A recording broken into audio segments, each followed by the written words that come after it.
3, 2, 1, go. But now I just sort of say 3, 2, 1. Boop. You're like, hey, you're good. You got so mad at me saying let's jam every time, so we just completely skipped. You're right. Come on, And welcome to the the jam. jam. Yeah, not that one, but close to it. Yeah, Slam. I love it. Hello. Hi. Hey, everybody. Hey, Hey. everybody. When's the last time that we did this? According to YouTube, it's been a really long time. I'm sorry. We promised that we're going to get the edited parts that are not up on YouTube up very soon. Promise. I think a month ago is Yeah. about the last time we've hived a swap. We are working on it, yeah. And welcome to all of us being in Ark's room today. I believe that the entire game is out now. I Yeah. think all of the characters have been taken care of. We're a little behind, just a little bit. But it should be noted that they did recently change the official FriendSim homepage. Is that right? Now the troll call sheet isn't there anymore. Uh-huh. It's just a list of the trolls. So they might be making more. That sounds fun. Like they did an overhaul? I hope so. I hope so.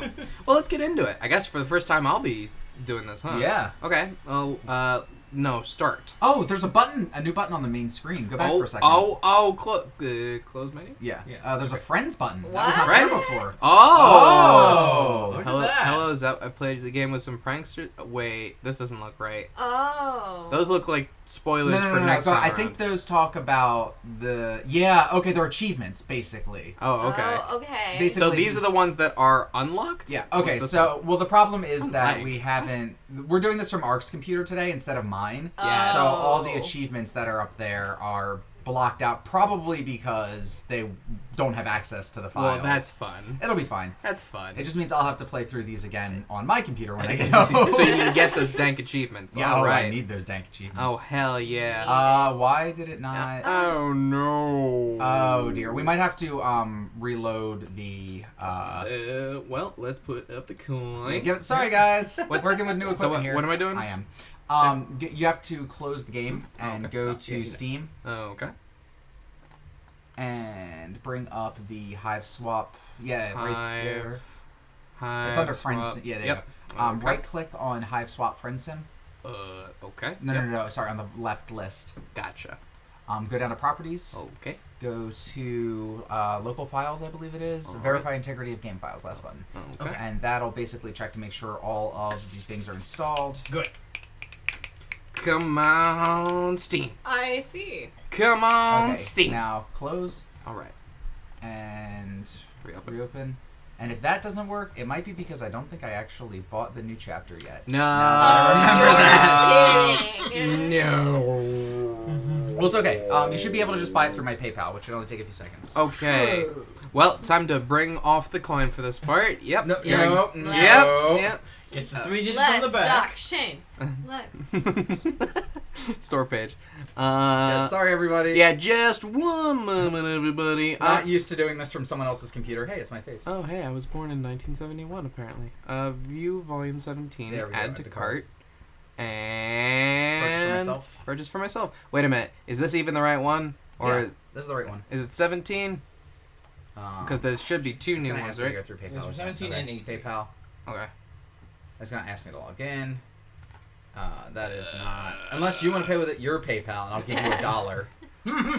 It doesn't matter. Yeah, here, I'll give you a singular $1. Sure.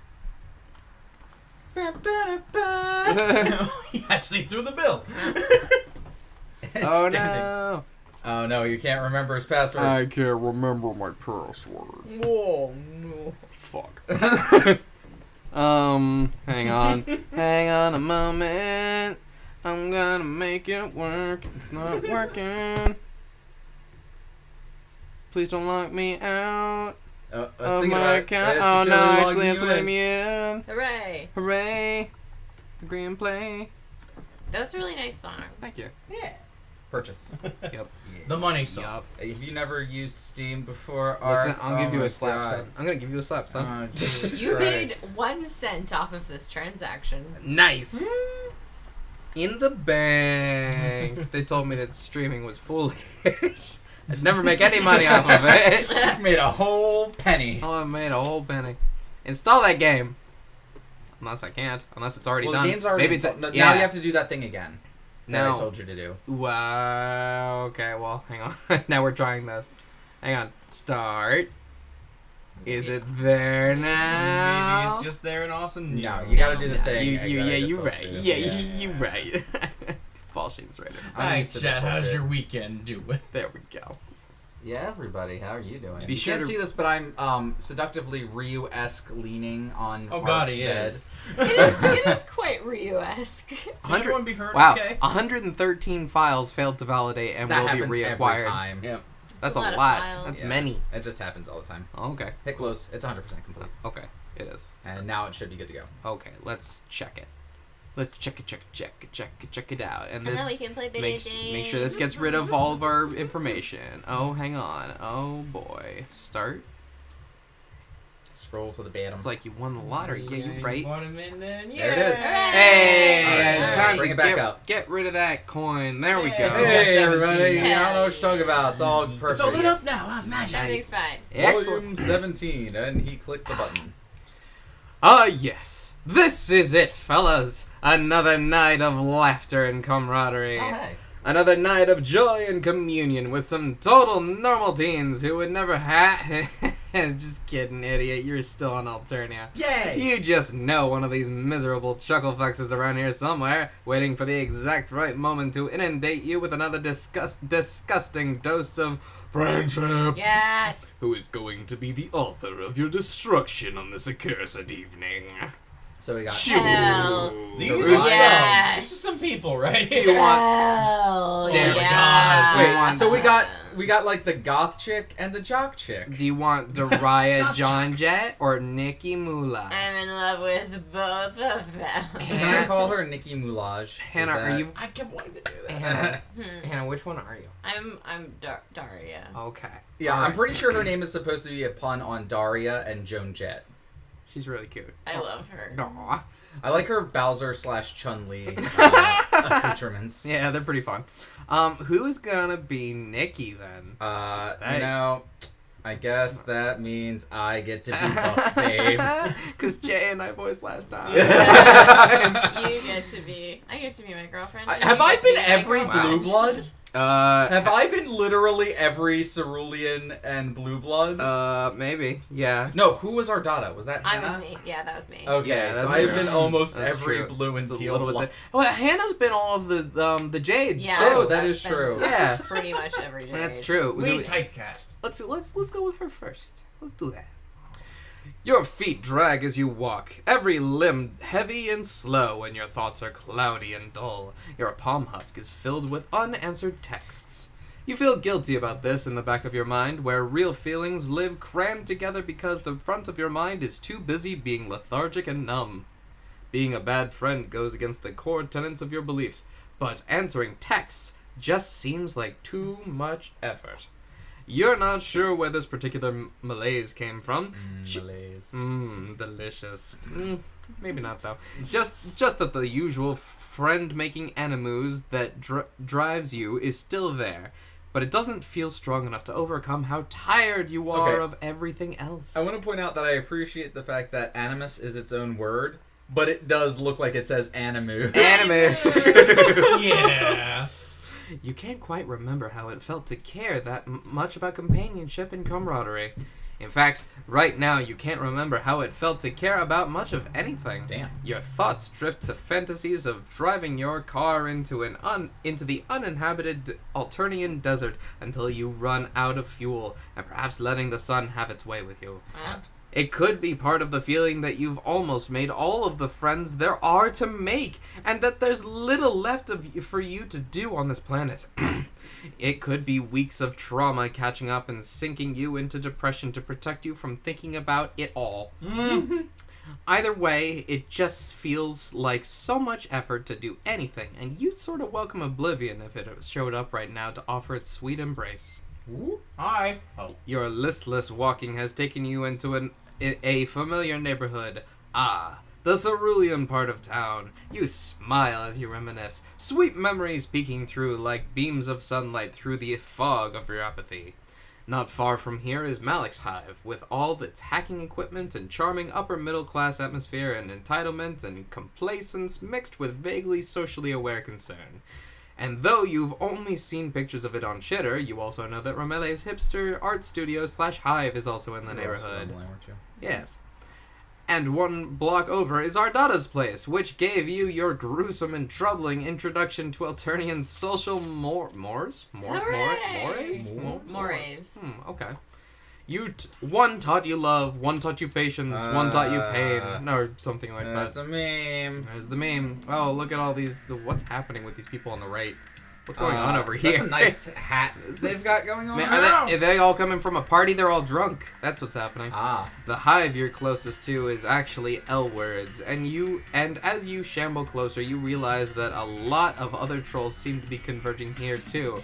Fishing out your palm husk, you see that the unread message from L-Word is an invitation to a party at her place. Oh shit. Looking around you, you feel a flame of your old desire to meet and greet rekindling in your heart. There are plenty of trolls here you haven't met yet. Plenty of opportunities for friendship. The now roaring fire in your belly feels a little artificial, like someone just injected you with friend-making hormones to flood out your regular human melancholy. But you're not going to complain because this is vastly preferable. As you're walking briefly towards Elward's hive, you spot a troll lurking in the shadows by Elward's back door. Curious, you approach, and when you get closer, you can spot the jade green in her outfit. Although there's not much of her blood color in comparison to what most other trolls seem to sport, because she's mostly wearing black, and spikes, and black spikes. Ugh, it's you. Guess it makes sense you'd be here. You're probably friends with Howard, huh? Whatever. Yeah, you're friends with Elward, but you didn't come here for the party, you're just in the neighborhood. You could try to mimic Daria's disaffected slouch. It's not hard, as you could just channel the you from about 60 seconds ago, who was very disaffected indeed. From the approving arch of Daria's eyebrow, you think you're doing a pretty good job. Yeah, parties are lame. Most parties are anyway. This one may be cool. Elward's pretty cool. I mean, she's alright. I don't think she's that cool. I just think her hair and her clothes and personality completely suck is all. You tactfully don't comment on the green blush to Daria's cheeks when she's talking about Elward, nor the way she keeps glancing at the door like she's hoping someone will invite her in. She's clearly trying to sneak into this party and doesn't have an invite. When a branch snaps in the bushes, Daria startles and looks around shiftily. You wonder if she's supposed to be out on her own this far from the caverns at all. I'm not a baby like Wanji. So what if I snuck out? The Clayster rules are so lame. Branya's so lame. I can't believe Elward used to hang out with her, but I guess she hasn't befriended Branya, then I never would have met her. It's hard to meet non-Jade Bloods in the caverns. All the time you're underground with nothing but Luthai and grubs and the same stupid Jades every day. It sucks down there. Daria's imitation grubhorn bracelets clunk as she folds her arms over her chest. Her heavy makeup makes it look like her eyes are twin black holes, where all sense of fun and caring about things might go to die. She's giving you a marked contrast from how Branya talked about the caverns, with the peace and quiet and safety they offered compared to Alternia's surface. And other than that time Linera nearly killed you in the cave, and that time that you were nearly trampled by a rampaging Lussus, you remember liking the caverns. You would think that. Don't know why I thought you might be cool. Maybe friends with Elward, but you're also friends with, Branya and Linera. They're the two most boring trolls on this planet. You can't help but feel slightly defensive of your friends. Sure, Linera is Linera, but you wouldn't call her boring. And Branya is very fond of rules, it's true, but she can hang. Whatever. This conversation is dumb. I don't care if you can't get me to the party. Nothing matters anyway. Make your stupid choice and get on with it. I better choose the save button. Oh no! First aid, go! Okay. Suggest she goes home or party hard. Well, if she goes home, that's probably the bad choice, right? Yeah, but maybe she'll be like, "Oh fuck you, I'm gonna go in then." I don't know. Which one do you want? You choose. I say suggest she goes home first. Okay, we're gonna suggest she goes home. Thinking about the Jade Blood Caverns has got you really missing them. The quiet monotony, the cute little grubs, the dank air and darkness. You can't think of a better place to lie down and have a depression nap, perhaps even a depression coma. So you straighten up out of your slouch and tell Daria that regardless of her opinion on Bronya, and how cool or lame she is, those cloister rules probably exist for a reason, right? Maybe the two of you can both go back to the caverns together.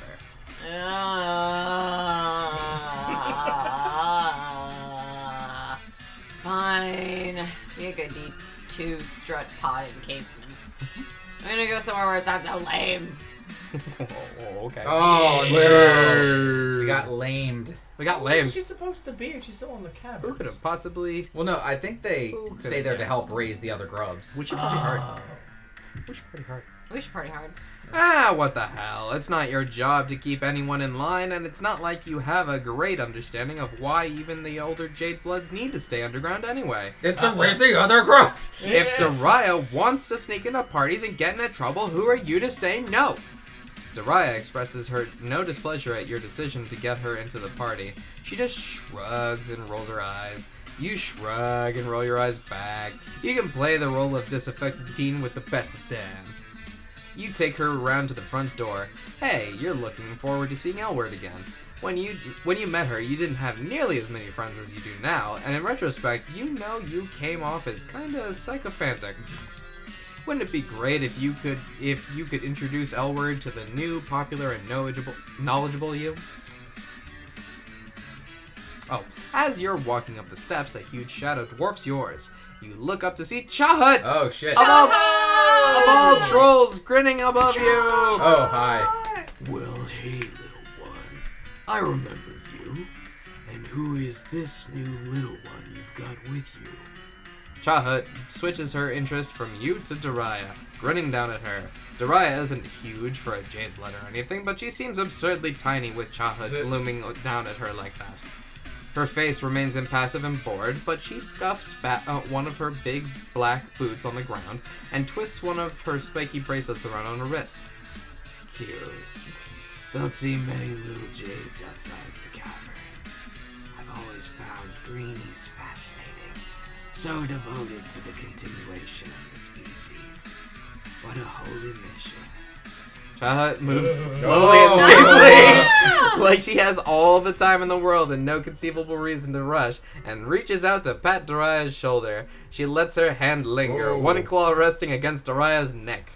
Ain't it a dangerous proposition to be so far away from your green brothers and sisters? Unless you're hiding something in those pretty veins. A slimy chill runs down your spine. Daria seems frozen to the spot, staring straight ahead at Chahut's bosom in front of her. You think Chahut is joking, but it can be hard to tell with clowns. Their humor is just so much more highbrow than everyone else. Just joking.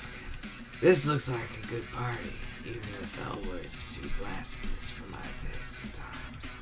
See both of you little ones inside. Whoop.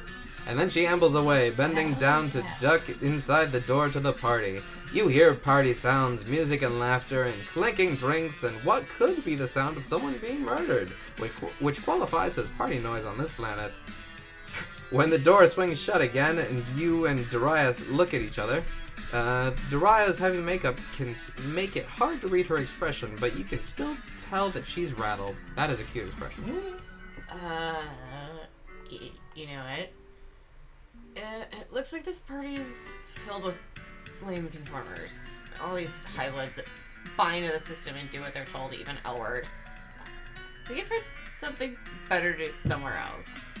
Yeah, to hell with this party. You're down to find your own fun, especially if that means not putting Daria in the way of potentially murder-happy clowns.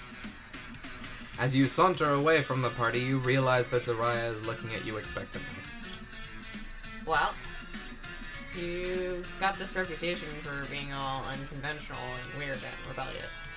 Everyone seems to think that you're, like, totally fucking with the conventions of society or whatever. So, you got any suggestions for cool shit to do? I mean, I really like that party idea, but apparently not.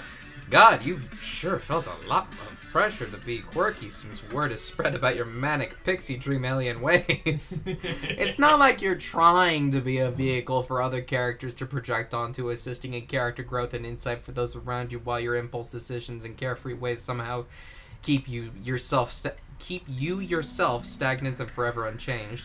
It just seems to sometimes be like that, you know? Anyway, you're tired, and it's daunting to have a punk teen expecting you to come up with suggestions for cool stuff. You have a feeling she's just going to shoot down whatever you suggest. You rack your brain trying to think of anywhere from your adventures that Daria might like. Your think pen comes up with zilch and squat, and she's starting to look bored with you. Confessing that you can't think of anything is probably an option if you want Daria to be your friend, and as exhausted and disillusioned as you feel with your socialite routine, you like her and you want to bond. Oh, well, save again. That was quick. Yeah. Alright. Wander the streets like hoodlums. Oh, good. Do you want to wander the street like I want to wander the streets like hoodlums. You wanna- Okay, let's be hoodlums. I like Let's it. be hoodlums. Here's the thing. Your weirdest and best adventures have happened to you, and you've decided to be spontaneous and just let shit happen. Adventures and coolness are both hard things to plan. So, what, are you suggesting that we just wander? Yes.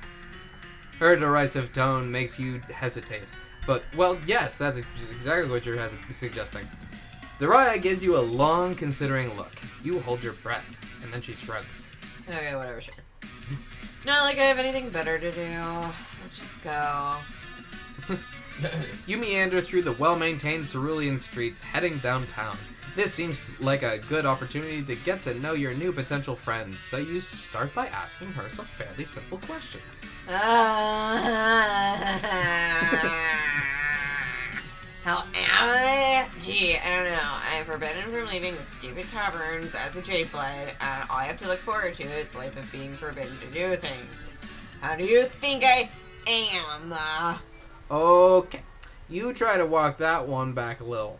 It sounds like Daria is unsatisfied with the J-Blood setup. That's one way to put it. You could also say that I'm unsatisfied with, like, the whole setup of my species.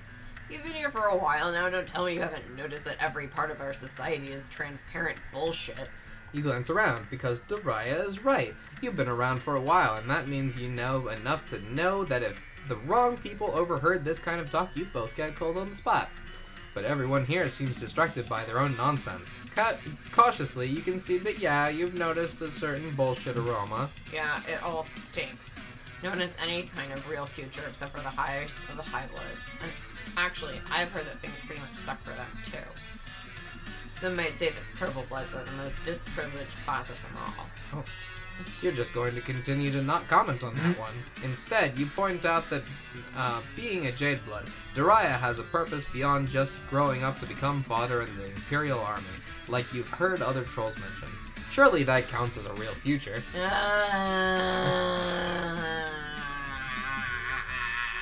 Don't get me started. Suffice to say, I'm not exactly hype about the purpose that I supposedly have. I like the purpose that was arbitrarily assigned to me. Not like I have a choice, and rebelling in any sort of real way would put me in danger of culling. Life here is pretty much just hopeless. Damn! You wish you had a good counter-argument. You want to give her some words of comfort, but what can you even say? Daria's right. Shit's grim. At least you're honest. Thanks for not bullshitting me. You know, Lynera said that you were good to talk to about real stuff. I guess she was right. You're surprised that Lynera is going around talking about you, saying positive things even, and you're even more surprised that Daria is bringing her up in a non-derisive context. You didn't know that Daria and Lynera were close. Ugh, no, gross. I hate Lynera, and not in a romantic way. Or, well,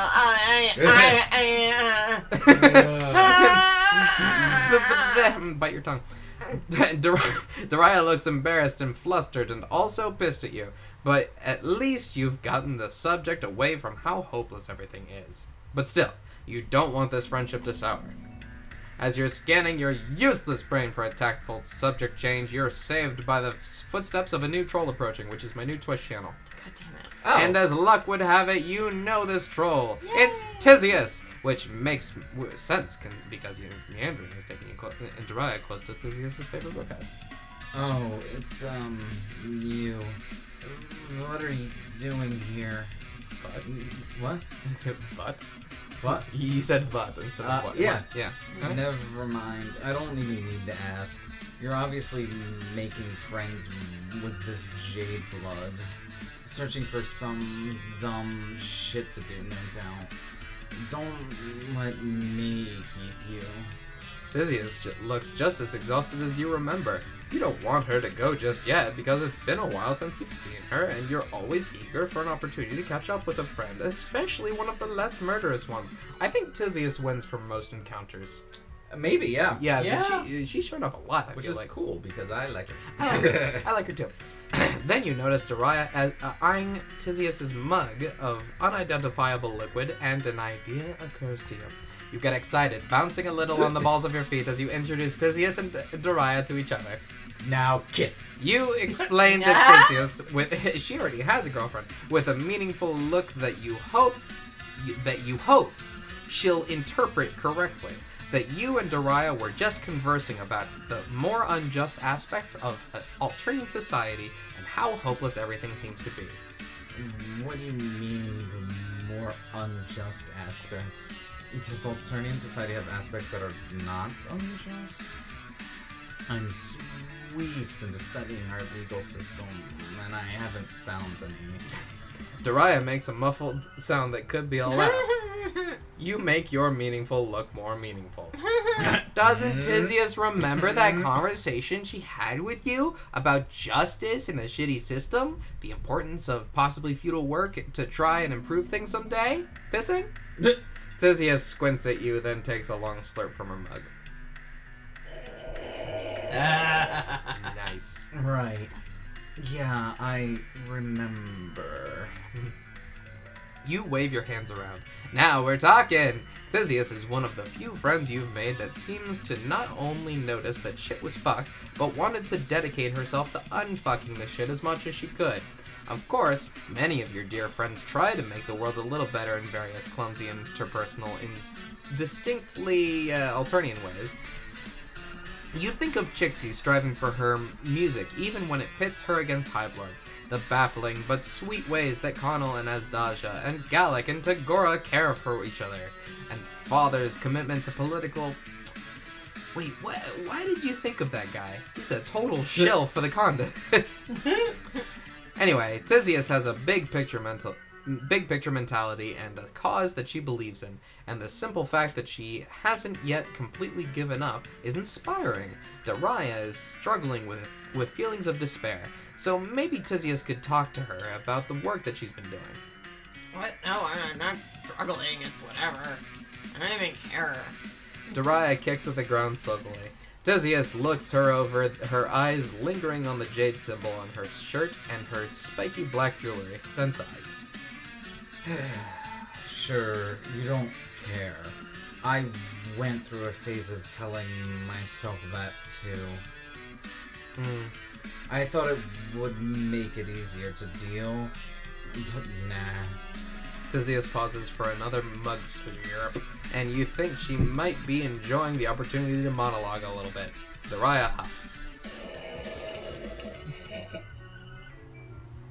The only thing that helps, and I'm not even sure that helps is the right word for it, is finding something to work on in your own little corner. To try and make shit a little less... There's nothing to do I can do in my corner. It's pointless to pretend otherwise. And that goes for everyone. Like, this whole system is designed to help Highbloods stamp out dissent in every corner. One troll can't do anything against something like that. Tizius' eyebrows twitch as she stares at Dariah, clearly peeved at being interrupted. Uh-oh, this could be going better. Well, no shit. What do you take me for? I'm not saying that all it takes is standing up and fighting for what's right or something stupid like that. That's obviously a surefire way to get called. Then what are you saying? How can you even know what or whatever piddly little action you're taking will change anything? I can't tell you the future, dumbass. No one can give you a guarantee that any kind of action taken will be ultimately effective.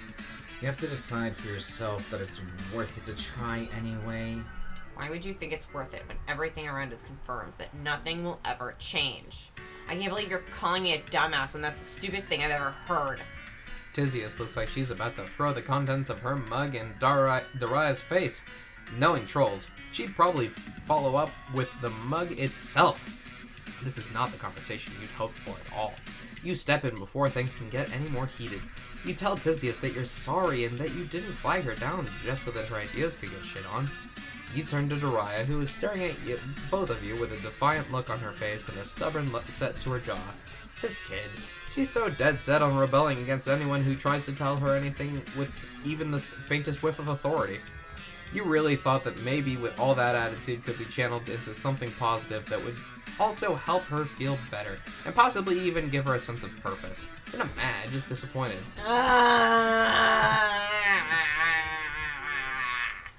Give me that look, okay? I was just stating my opinion. But I guess I could have been less of a bulge about it. You're pleasantly surprised that Daria more or less apologized. Tizius looks mollified too. Shit just makes me so angry. Angry and sad and helpless. Like I don't even know what to do with myself when I really have to think about it. Bingo, unfortunately. I feel the same way. I don't think there's any getting around the helplessness. But what I was trying to say is that working on something that might help fix things someday makes that feeling a little less powerful. So what you're saying is that it's just about making yourself feel better? Well, when you put it like that, it sounds bad. I believe I'm working on something that might affect change someday, even if I'm not around to see it. But also, yeah, most of the time it helps me to sleep at night too. You can tell Daria is a bit disappointed by this. Like, she doesn't trust that political rebellion can go hand in hand with making the rebels feel good about themselves. You point out that whether or not Tizius feels good about her work doesn't make the work itself any less effective. Yeah, in the end, the universe doesn't care about how I feel. I'm just one troll trying to do the right thing, or at least the okay thing. For its own sake, even if it might ultimately be futile, what the fuck else are we gonna do with this bitch of an Alternia? You got me there. I'm bored all the time and there really isn't anything cool to do down in the caverns. I guess during downtime training I could, I don't know, help you out maybe? Not that I have anything to offer other than the book hive and the jade cloisters. Access to that might really help with my research, actually. Give me your number and we can talk. Is it just your imagination, or does Tizius look a smidgen less tired? The bags under her eyes less baggy and her back a little straighter. And you think the corners of Daria's lips might be very slightly quirked up. Daria turns her possibly a smile from Tizius to you. This was cool, I guess. Or at least not so bad. But I don't know if it counts as something cool, so I guess we could keep hanging out until more shit happens. You know Daria well enough by now to recognize this for the ringing endorsement that it is. You're about to happily agree when Tizius pipes up. I'm just heading home from studying, but I'm not tired yet. If you wanted a third wheel to drag along... Yeah. Yeah! Three-way friendship, combob victory. Combob victory. Aw, that's fun. I like that path. Well, fuck, we gotta God, I wish that were me! I gotta fuck it up now. Oh no. Dunno, what do you want to do? Fuck. You tell Daria that you have no ideas for cool things to do because everything on this planet is lame. But she's from here. Doesn't she know any of the non-lame places to go? Ugh, I told you, I'm stuck underground all the time. It's not my fault that I'm literally sheltered and never get to do anything fun. Oops, maybe this was the wrong approach. She seems pissed at you, but then Daria sighs loudly and uncrosses her arms from her chest. I do know of one place that's pretty alright, I guess. Better than here, anyway. It's far, though. Not a problem. You've got wheels. You were walking around the neighborhood because, well, you felt lifeless and glum, and your car needs alien fuel, which you've been reluctant to ask someone how to get because you don't want to be told that it runs on grub grease or something like that. But now you have purpose again, and you're more than willing to provide transportation in service of your new friendship goal. You take Daria to your car parked a few blocks away, and she directs you where to go. You drive through neighborhood after neighborhood, through the yellow blood slums where you met Focal and Kuprum, the busy urban sector where you had adventures with Tagora, and the austere indigo blood enclave where Gallic lives. Eventually, the buildings get sparse, and you think about how you were yearning to drive out into the barren landscape and die, but maybe just... Wait, not die, maybe, but stop. Just let it all end. Aw. You don't think Daria would take you all the way out here just for you two to meet sweet oblivion, but who knows? Trolls could be kind of hard to predict. Just when you think you've reached a point where there can't be any more city or suburbs left, a rubble of massive old buildings comes into view. It looks almost like a miniature version of the main Alternian city that you're used to, except it's all abandoned and mostly ruined. Nothing around here looks inhabitable. Rumor has it that some of the trolls who lived here are pissed off the convents. So she culled the whole town. That would have been way back in the day. It's ancient history now. If there were any survivors, I guess they'd either be dead or up in space. Anyway, all these old buildings are kind of sick. There's never anyone else here, and I'm into that. Same, though. You drive until she tells you to stop in front of a huge, crumbling building, and even though this thing is half gone, you can tell it's a mall. It seems a bit different from the mall you visited with Polypa, even aside from the fact that it's totally dark and there's no one inside it. It seems more old-fashioned, a lot more like one of the familiar Earth malls. Oh no, Alternia is just Earth! Oh, alternate universe theory. Every dystopian movie you've ever seen has taught you to be extremely wary of abandoned malls, and you feel pretty nervous as Daria takes you up the rickety frozen escalator. It's so dark you can barely see your hand in front of your face. You're trying not to show your fear because you don't want to look like a wuss in front of Daria, but you can't hold back a whimper when your foot lands on a step that makes a distinctive about to collapse noise. Don't be scared. It's okay, I've climbed all over this place 1,000 times, and anything that isn't already disintegrated is sturdy enough. And there's no risk of calling out here because, well, everyone's already been called. She's gentler towards you than you would have expected, given her cynical and spiky demeanor. You swallow your fear as you reach the top of the escalator and tell her that it's chill. You just have some horror movie associations, you know. Daria turns and pats you stiffly on the arm. You would never tell her this, but her reassuring manner once she's noticed someone is in distress kind of reminds you of Bronya. There's that Jade blood. It's worth it when you get to the cool part. Come on. Oh, she's cute. Shit continues to be dark for a while, though you see some light up ahead. As you get closer, the hall opens up into a food court, and you see that the light is moonlight shining through the mostly absent roof.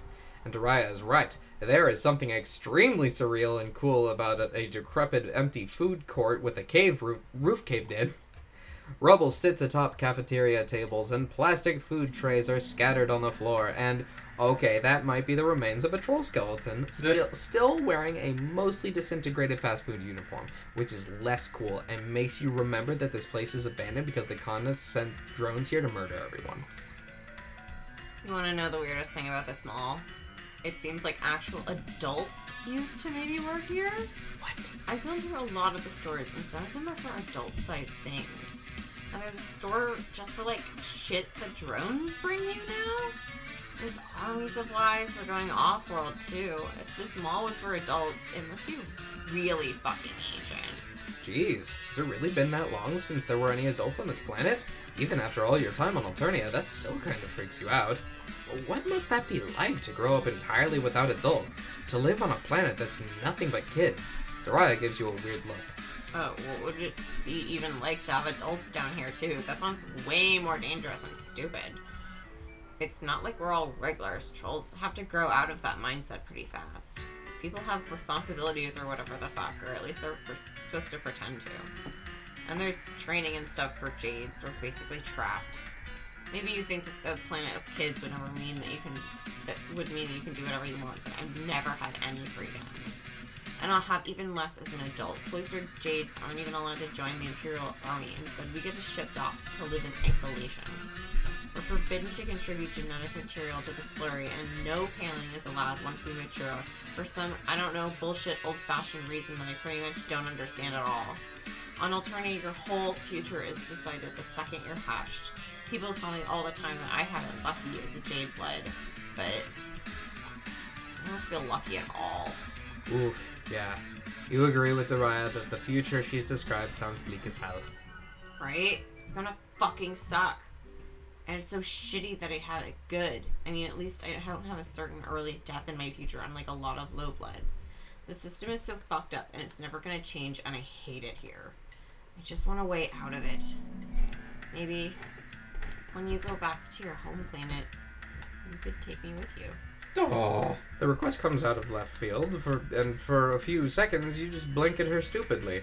Even with all that angry black makeup around her eyes, she just looks so sad. Sad and lost. You wish you had a different answer to give her, but you tell her that you can't take her back to your planet because you don't know how, when, or if you're ever going to get home. You've been trying not to contemplate the future because on the rare occasions that you do let yourself think about it, existential dread tends to take over. Dread. Yeah, that's the word for it. The older I get, the more I realize how shitty things are. I try not to think about it just like you, but it still hits home sometimes, and when it does, I don't feel like angry or rebellious. Instead, I feel completely fucking paralyzed. This, too, is a familiar emotion to you. You feel for Dariah, who has wandered over to the middle of the food court and is staring up through the cave-in at the moons. She has her arms wrapped around her middle. Her spiky jewelry and jagged haircut and big black boots don't do anything to make her look less small. You wish that you knew what to say to make her feel better. You've done a decent job at cheering up dejected trolls in the past, but it's hard when you're feeling so crappy about your own situation. You mutter something about how things could still get better, but you never know what the future holds, yada yada yada. And she looks at you like she knows just how hollow your words are. Ugh, you sound just like Branya.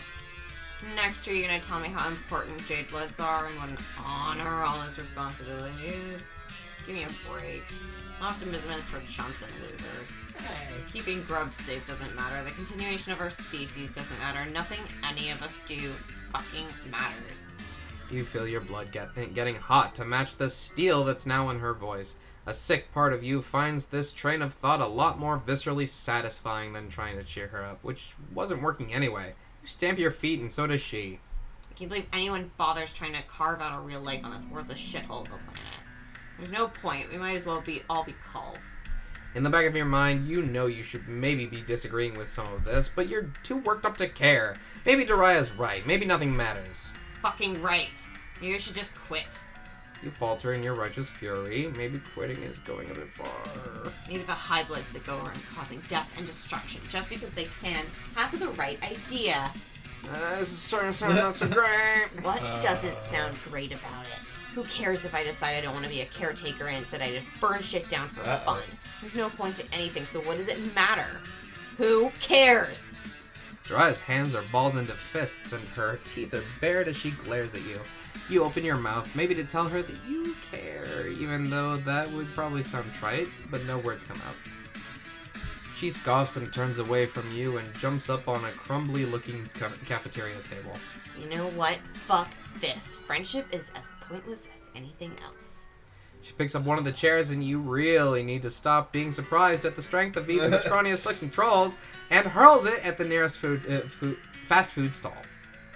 You thought it was just a random throw at first, but it appears she was aiming with precision because it crashes into a tank of fuel connected to the oven. Oh, Jesus! You're not sure how Alternian cooking technology works, but the stall explodes in a huge green-tinged fireball that knocks you on your ass. Oh, fuck. You watch in horror from your ass-level vantage point as the flames lick into the restaurants on either side, explosions happening around the food court like dominoes. Daria stands on the table in the middle of it, unmoving even as fire threatens to envelop her.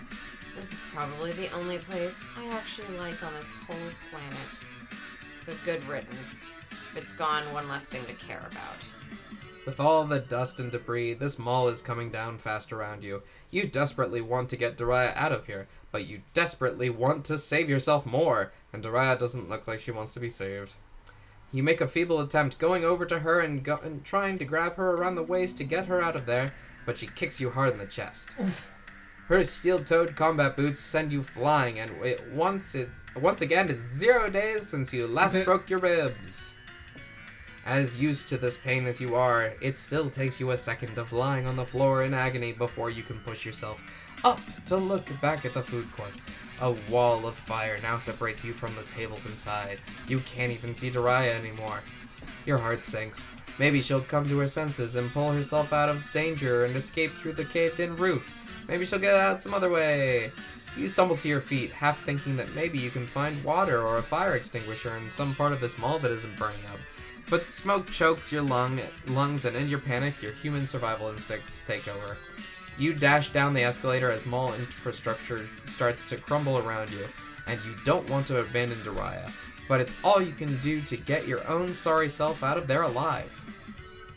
Game Well, over. shit, we just left her to fucking burn. Well, Jesus Christ. that's Well, fine. That one was Better- dark. I like That the was other a- one. Yeah. Better good ending, yeah. I like the good ending. Yeah, the that good was a ending that was a good. ending, yeah. Heck yeah. Oh. Daria's fun. Yeah. I like her. Yeah. Yeah, she's pretty cute. She's pretty fun. Well, shit, we still got another character. Yeah, we got big old buff babe. Hell yeah, hell yeah, hell yeah, hell yeah, hell yeah, hell yeah. Holy shit. Oh, man. Jay, I think it's your turn. You want to sit here? Yeah. What? Do you want to sit here? Me? Yeah. I'm You fine. wanna- Why you? I was gonna trade with you. Oh, I was gonna say, you know how comfy he is over there. He's gonna be the main character. You're Just put a little bit of cream. Okay. Don't sit on me. Don't sit on me, Jay.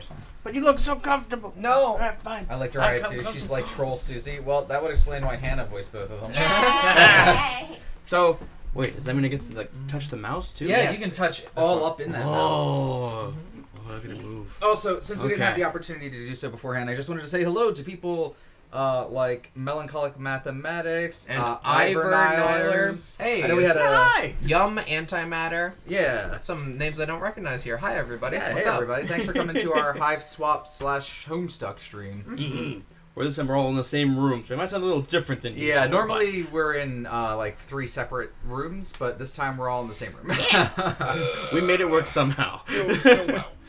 Anyway, Hannah's making me a cup of coffee, so we can go ahead. Hannah, can we start the next one? Is that okay?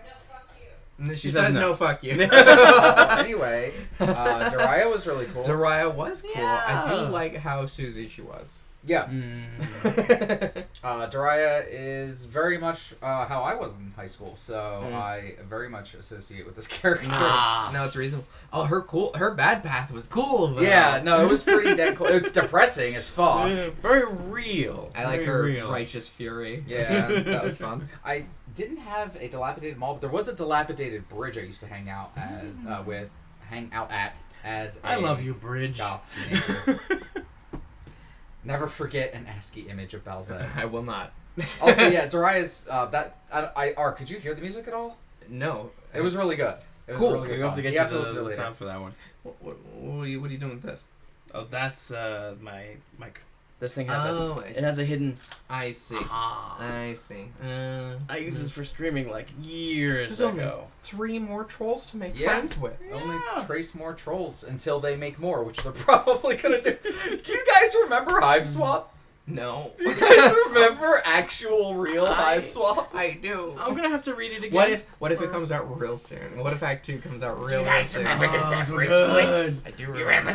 Do you guys remember my what the fuck was that character's name? Well, your character didn't show Oh up. fuck, that was my joke though. Oh. Yeah, I still don't know what the fucker Resurrect sounds Jedi? like. I haven't met him yet. Yeah. Damn it. Yes. Yeah. Damn it. Oh man, the music's on Homestuck Bandcamp now. Cool. Mm. Yeah. Also, Ark didn't get the opportunity to read this. I showed it to Hannah.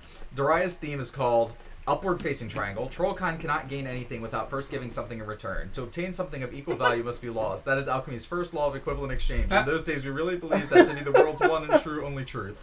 Downward-facing triangle. Oh, I love Full Metal Alchemist. clever. Yeah. Wait, Brotherhood, not Brotherhood. Well, I actually have not seen the original. I've been told that it is not necessarily bad, but it is different. It is different. I would say that's a fair assessment. Yeah. I want to see it. Funny comment about Full Metal Alchemist. Somebody told me there was going to be a story, an anime. This is way back when about a kid who could like use alchemy as a superpower, and his brother was a giant robot, and I did not believe him. And this is He's not a robot. well, I didn't believe him at all. And then he brought in the like Animerica magazine that first was advertising Full Metal Alchemist and showed it to me, and I was like, oh, you were not lying. And that's really cool. All right. Yeah, that's a really good manga / anime, and you should watch that if you're listening. Yeah. If you're looking for recommendations on what to watch tonight, that's a good one. Is it? That's a damn good one. Devotedly One of the Dragon-esque, top I agree. I too want more redacted for Jay's sake lore, which would be the characters that we were talking about in the car earlier that you and Hannah are going to voice much later in the future. Yeah, okay. They want more lore revolving about that species. How can you tell that that's what they're talking about? Because I spend a lot of time paying attention to what my friends in the chat care about. I was kidding about you guys not continuing. Oh, sorry. Oh. Well, we didn't want to be impolite. Yeah. That's very hot. When somebody says Ow. no, you don't. Right. Because you added with it in the fuck you, and I got scared. Yeah, the fuck you made it sound You're a really coward. sincere. Howard. All right. Nikki. Okay. Oh, I get the Nikki. click. I get the click. Yes. Go ahead, click. Yay. All right. Oh, whoa, what the fuck? We're getting right into it. Voiced by me. Shahat's brother? Voiced by me. Oh, okay. Dim lights, the din of a roaring crowd, and the smell of horribly overpriced and nauseating concessions. Even across the galaxies, timelines, and perhaps even universes, there is still something deeply familiar about a sporting arena. This is sport. Smash your motherfucking face in. Woo! There is also something deeply familiar about sports fans.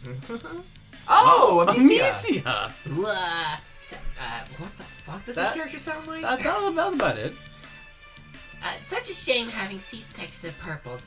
They could be so crude and boorish, don't you think? Chaha wouldn't be nearly this loud. Usually. You find yourself here, attending a wrestling show, or a display of muscular theater, to use the troll terminology, thanks to the benevolence of one Amicia Erden. She won the tickets in a raffle and excitedly invited you to come along. Okay, there's a Mr. Mime on that fucking screen. What? What? No. On the far left side, in like the middle, it is there's just a Mr. straight up Mime. left, Jay. Where? Left. Oh. No, that's right, but left. Left Look, there. right there. Oh. Ah, it is him. Oh, look at it. I hate him. Mr. Mime. He needs to leave. I hate it.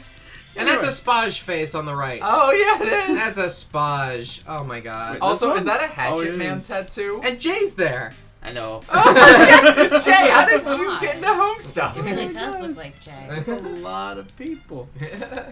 Anyway, Oh, yes, sorry. You agree with some reservations that you quickly expressed. She was quite disappointed, but eventually agreed not to kidnap you and keep you locked up as a living paint jar, since you aren't buddies and all. What a sweet friend. what a sweet friend.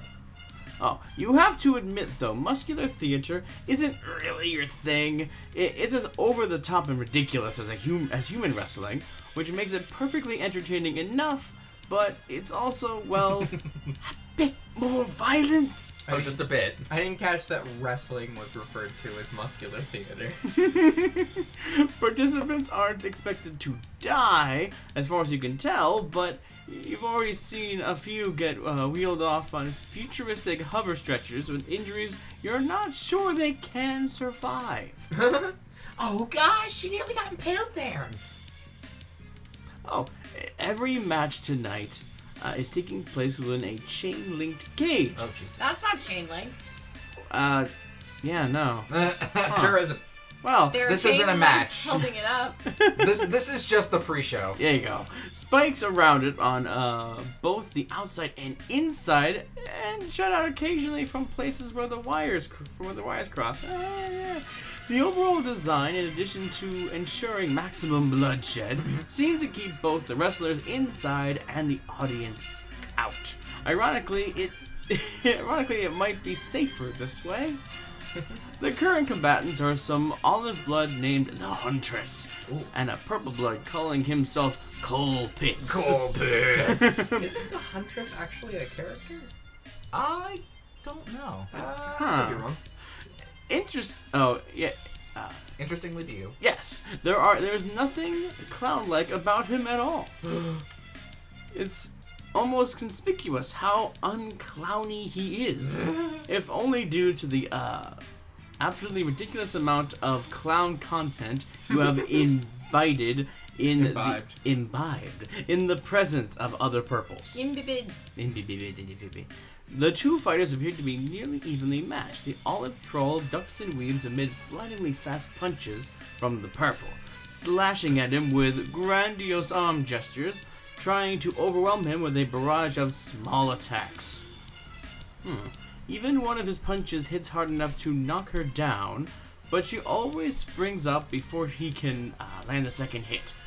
She's incredibly steady for on her feet, and quicker than he. In fact, you get the distinct impression that the olive troll is holding back, presumably so as to avoid inciting the crowd. Why? Thus far, you have not seen a single match in which the lower-blooded opponent triumphed over the higher-blooded foe. Because if they killed him, It'd be a crime, and they'd bad. just get killed anyway. Yep. Oh. I must admit, this match is a lot more tense than I was expecting. But I hope it ends soon. There's supposed to be a really famous muscular theatrist performing next. Her name is Nikki Mula, and she has never, ever lost a fight. I heard she even beat a Violet Blood once. Nikki Mula, huh? Now that's a name you could befriend. She must be as big a deal as Amicia makes her out to be because she uses her real name instead of just some ridiculous made-up nonsense like John Cena or Hulk Hogan. Ba-da-da-ba.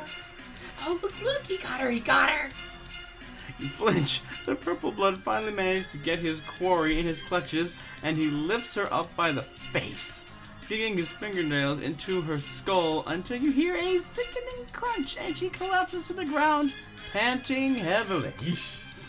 She can't bring herself back up to her feet, and the announcer calls at the match to uproarious, applause from the audience.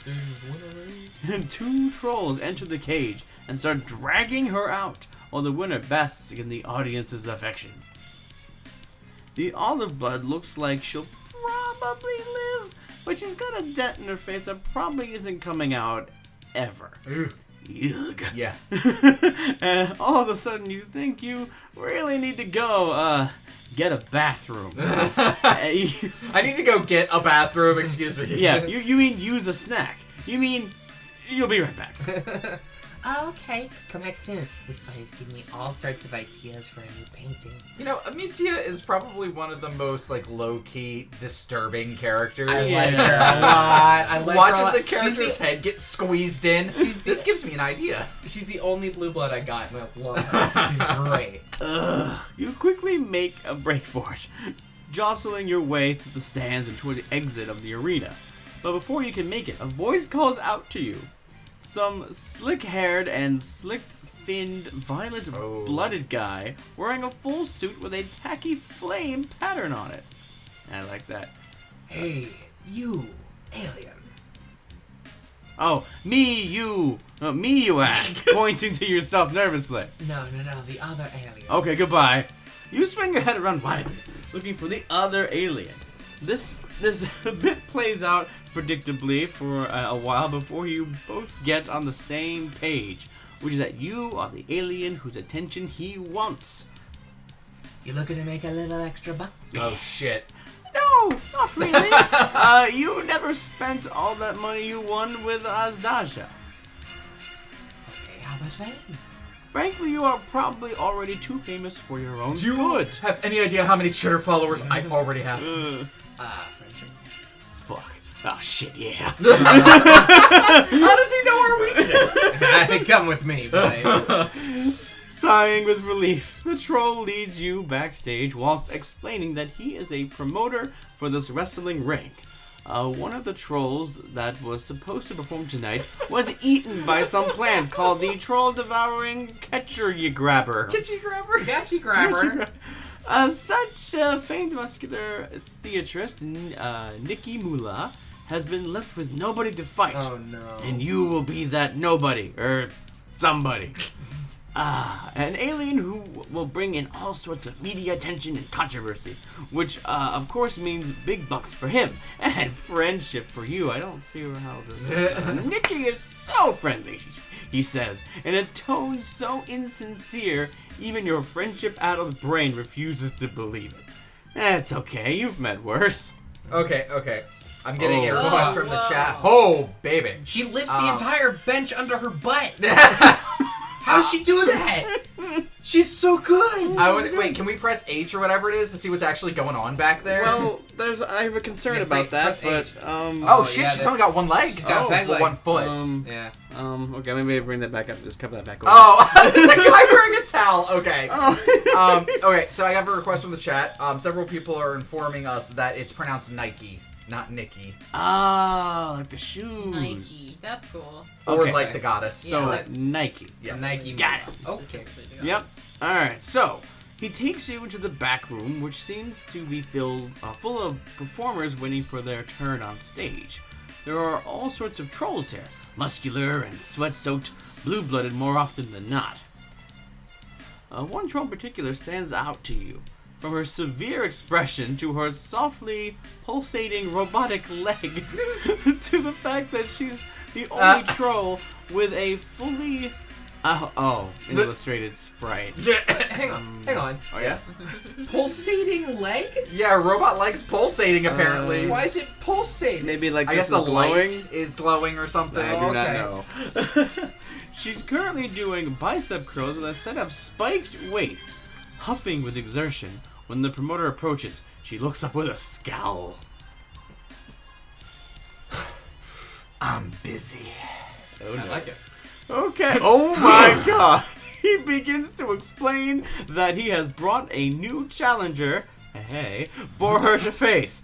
But she cuts him off and stands up. She isn't as tall as you expected, but damn if she isn't dense, packing more brawn than any other troll you've ever met. Do you want to know what happens, sister, to people who disturb my preparations? Do you want to? Experience the bone-crushing, torso-shattering impact of these ladies right here! Yo, bro. Apartment. I'm terrified. She flexes. God, those muscles are huge. Oh my god, I'm so in love with her. The promoter tells her that she really doesn't need to keep up the act. There's no cameras back here. She gives him a stern look, which distinctly suggests that she has never dropped kafabe in her life and has no intention of starting now. I'm not sure what that word is. Yeah. Make it quick. The promoter makes it quick. So let me get this straight. You expect me, to perform with this thing? She seems less than impressed, which you find reasonable. Magnificent leg aside, you don't really look like the wrestling type. Oh, you mean me. Never mind. Sorry. Don't you dare insult me, sister. I'd rather you pull a rusty from the audience than subject me to this humiliation. Oh, but you are more than just an audience member. Frail as you may be, you have heart and soul of a wrestler. Okay, the chat has implied that she's saying sister, like Hulk Hogan says brother. Yes, sister. Zumbo. Yeah, you have much longer than about 5 minutes You thoroughly assure her, waited for an opening such as this to reveal your true passion to the world, to come alive on stage and grapple and tumble with the best of them. For eons you have thirsted for the chance to sing the song of sinew, the hymn of heft, the melody of muscle. Would that you could be blessed with the opportunity to live the life of the athlete, to perform alongside your hero, to show the world that you, too, love the do to the muscly thing. That you might just... Okay, I get it. Nice. She glances at the promoter, and then back to you. It doesn't seem surprisingly articulate for a lesser being. But is it ready for a butt clenching, flesh abrading, knuckle blistering, muscle rippling smackdown from uptown? Shit. Oh yeah, how do I You're gonna say? wanna hit the top one. Oh, And then that. oh, it's all new. And Okay, then cool. close menu. I did this. Don't quick game. Don't And quick then game. up. Yeah, then- definitely. definitely. Actually, this is starting to sound a little much for you. You aren't sure you can quite match her enthusiasm for the craft. She looks like King K. Rool. Who do you think you are, sister? You who has the globes to step to me. You come into my dressing room with those flimsy, stringy, insultingly puny arms of yours. Look me in the eyes and challenge me to a match. Beg for the chance to spar with me. And then click out like the pathetic alien whelp you are. Get out of my sight. Head bowed low, you retreat to safety, comfort, and friendless expanse that is the audience. You can't even bear to look at Nike when she goes out and performs. You're so saddened by the loss of a potential chum that could have broke you over their knee. Well, that and it's kind of grisly watching her pull low blood challenges from the audience and smash their faces into the spikes. Oh my god. Damn! That thing I just said. Oh! Why is That he is- smiling? Brutality. Because she's winning. No, him? he's just like. I think that's just like Dude's- resignation to dude- death. Yeah. Dude's got a spike through his mouth. Yeah. Oh, I guess I would do it. Yeah. Alright, cool. Anyway, okay. So how do we? Hey, load? good start. Yeah. Then we go here. Oh, And dude. we tell her a very We tell her enthusiastic yes. You nod your head confidently, blistering. Oh, my knuckles. My knuckles? Yeah. Blistering my knuckles and abrade my flesh, you say. Let's get this smackdown started. You've got guts at least. Oh, she's cute. Oh, she will bite. She turns into the she turns to the promoter and gives him a curt nod. The match is on. Then she turns back to you. Oh my god, thanks for the follow, yo man matter. Yay! Thank you very much. Now, sister, we need to discuss the show. I will make all the decisions. You will respond adequately to the storyline I present. It will be as thus. The alien invader challenges me in an exhibition match to topple the Mightyarchy. The what now? Mightyarchy. I love it. Mighty. Oh, good. That's incredible. They fight valiantly and show an entertaining display of strength. But in the end, as is right and proper, the nobler hue of the humo spectrum prevails again. Such flexing shows off for all imaginary audience before turning back to you. I want you to know that it's taking every I like appreciate it. I appreciate it. every part of No, my I- being no, I to know. not get fully in character. I know, I get it. I get it. I appreciate it. Any questions, sister? Yes, actually. You do have a couple of questions. First, will you die? No.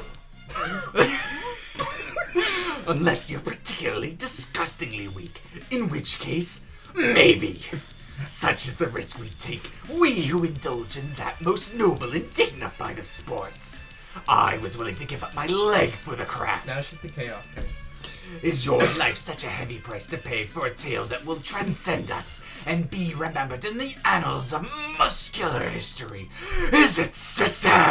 Well, It's rhetorical. Right. Secondly, when she says exhibition match, It is a muscular theater term, referring to a match staged for entertainment that does not affect one's ranking in the flexor ladder. I love that. We will not be sparring in the nude. No. Such glorious displays of raw, chiseled physique are reserved for the intergalactic Trolympics. no, yeah, you got that. Mostly you were wondering if it meant that the loser's head being exhibited on a pike or some other bloodthirsty nonsense. Do not degenerate this noble sport with claims of savagery. Thirdly, you're getting the sense that she's going to be playing the heel, yeah? The what? You explained that in your own cultural equivalent of muscular theater, performers generally fall into the category of face or heel, wherein the face is the rule-abiding and sympathetic figure of the audience is meant to root for, whereas the heel takes on a more aggressive and unlikable personality. What part of my personality is unlikable? Do you dare suggest, sister, that the audience won't be roaring in thunderous applause and admiration as I conquer yet another pitiful foe?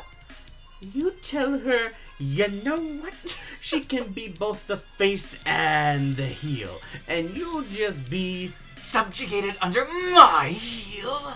yes, exactly. Hey, Moolah, chatting time's up. You're up. Oh, she jerks her... God. She jerks her head back at you and silently marches out of the room. You begin to follow, and the promoter directs you to your entrance on the other side of the arena. You wait nervously for your cue to enter. Oh dear. Well, folks, we've had some technical difficulties, but here comes the match you've all been waiting for. That makes me feel at home here. Wearing the belt of champions and a leg of her own design, she's ready to get the competition. A paragon of power, a lady of legwork, a true blue ruffianator in the making. Clap those hands and activate your screech crevices. It's Nike Moolah! Jesus Christ. Nike approaches the cage to thunderous applause, raising her arms and soaking in all of the praise. Oh, she needs a towel. What the fuck? She needs a towel. She flexes and poses, and the audience throws glasses of milk at her. What? Oh, this is like... This is a thing that all blue bloods do. I yeah, drink you've the got milk the- of the muscle you've beast. I thought Equius was just weird. No, Aqueous is probably the most normal cerulean or blue blood. No. I don't know. Huh. Continue. Which shatter uselessly around her steely frame. This appears to be a common ritual for her. Oh, Jesus. She steps through one of the cage doors and it slams shut behind her, locking tight. With her arms crossed and her teeth firmly gritted, she awaits you. As the announcer begins a new intro speech, you step forward. And in the other Eh. corner... Oh, go ahead. And in the other corner, frail in stature, weak in knees, wearing a perpetual look of befuddlement, we have... Semester Blubbered Alien! How has this absurd mockery of life not been called yet? Perhaps only so fate could lead them to their thrashing at the bloodthirsty hands of the barred foot of the Grand Nike. A decent portion of the crowd boos at you during your approach, which you find unsurprising. Stop sucking so much. And you have to dodge a hail of old boots and rotten fruit. Someone threw an entire piano at you. This is the final boss of Friendship. Relatively unfazed, you enter the ring and hear the door close behind you. Get in the cage. So, you've come here, alien, to prove your kind superior to the unbreakable, unstoppable troll species. Yeah, you shout. You're kind of so superior to trolls. Just imagine. Yeah, you shout. Yeah, it's me. And you, their image emissary. Does this creature look superior to you, my theater enthusiasts? She turns to the audience, throwing out a hand and gestures to you. They boo. Is this sorry specimen the best your planet can offer? More boos. You counter that you came here. You counter that you came more than prepared to tackle the mighty Archie. Yeah, that. So you claim to be prepared, but are you prepared to face these 24-inch leather noodles? She flexes so hard, the announcer's sleeves explode. Whoa! That's new. So be it. I'll crush you in a single blow. You're expecting a referee to start the match, but then it occurs to you that there is no referee. Somewhere in the distance, a bullhorn sounds, which is apparently the signal to begin. Without taking her eyes off you, Nike grabs the cage wall behind her and hoists herself up effortlessly, scaling it in reverse until she reaches the top. The announcer is screaming something about this move being called the... I'm sorry? Spiky Nike? The spiky Nike. Yeah. That's definitely the... The spiky Nike. Yeah! Sorry. Once she finishes her ascension, Nike deftly lifts from the edge of the cage and spins down towards you. Her body twists and writhes in the multiple blindingly fast flips before her robotic leg comes slashing at you. You spend quite some time admiring her dazzling form before it occurs to you that you should probably move. You duck and roll forward, feeling the point of her leg just barely grazing your scalp. The announcer shouts, First blood. as you feel a light trickle down the back of your neck. Some members of the crowd are booing, presumably because they just noticed the color of your blood. Because the neon lighting in the distance, they probably think you're just a rust-colored and not a mutant red. So at least you have that going for you. Oh, yeah.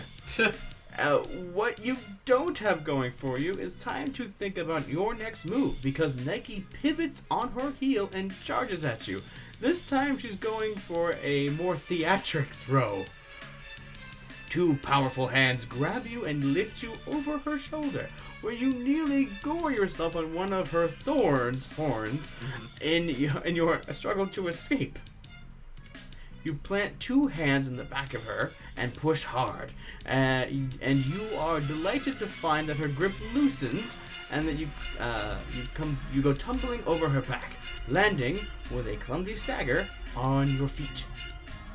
You're not sure if she lets you get away with that one for the sake of the show, or if you just slipped out of her sweat-soaked palms. Yeah. But you're going to charitably assume the former. Oh god. She turns to face you, grunting and baring her fangs. She charges, rearing back a fist, then sending it barreling toward your fragile human nose. You leap out of the way, only narrowly dodging it. All you've done is avoid me, coward. Where's your killer instinct? Do I scare you? Are you loath to face my true blue, muscle-bound booty? You take this as your cue to attack, and instead, you run full tilt away from her. It isn't fear carrying you, All over your you thumb. swear. Fool! No! There's no running or hiding from Nike Mula. Stand and fight! She sprints toward you as you flee. The crowd is on tenterhooks. No one knows what you're doing, at least of all you. But you think you can pull off something cool out of this, yes. You leap at the cage wall, barely dodging the spikes that line it, and use the slight amount of the give in the chain link wires to springboard off of that. Oh my god. With the exuberant grin on, you go flying toward her, arm held out for a classic clothesline maneuver, and then you collide with her arm and whop!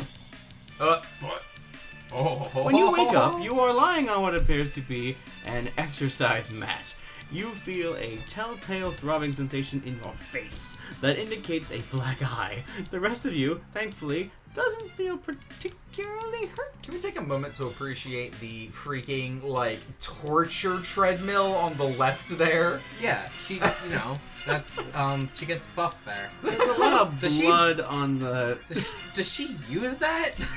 I mean, it's got red blood on it. It's got red blood. on it, and the other one has green. I mean, this might not be specifically Oh, her no. Might room. just be like a, Oh, no. communal... Are these meant for us now? Oh, no. Oh, boy. Anyway, let's keep going. Nearby, you can hear the huff and puff of exertion. You glance over and spot Nike training on one of those leg press machines you always saw in gyms, but never had the courage to attempt to use. She's wearing an exercise outfit, which, despite its vastly different purpose, looks almost exactly like the outfit she wore in the ring. Now, it has all the functions a fitness aficionado would want. It's loose, it's breathable, and the artist won't have to draw a second set of sprites for it. As soon as she notices you're awake, she turns to speak to you. She doesn't even stop her workout. You're finally awake, sister. Welcome to my hive.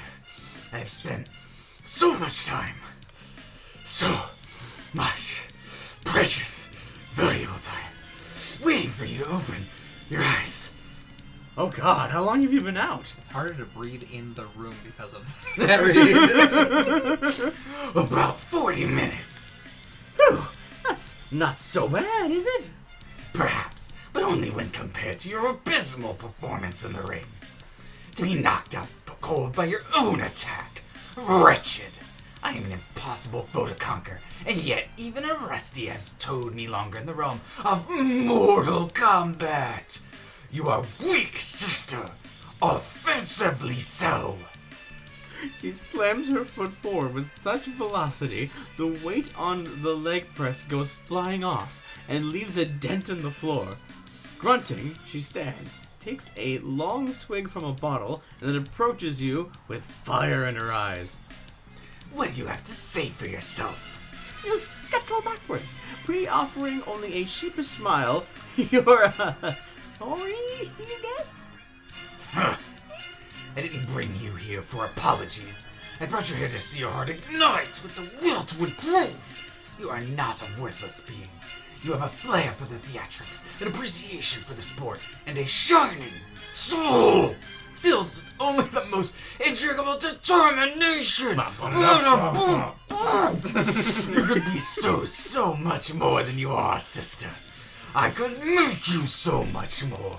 Cast your gaze around you and behold the Brazilium. I didn't think I was gonna be like jealous of this character, but I'm glad. I'm in love with her.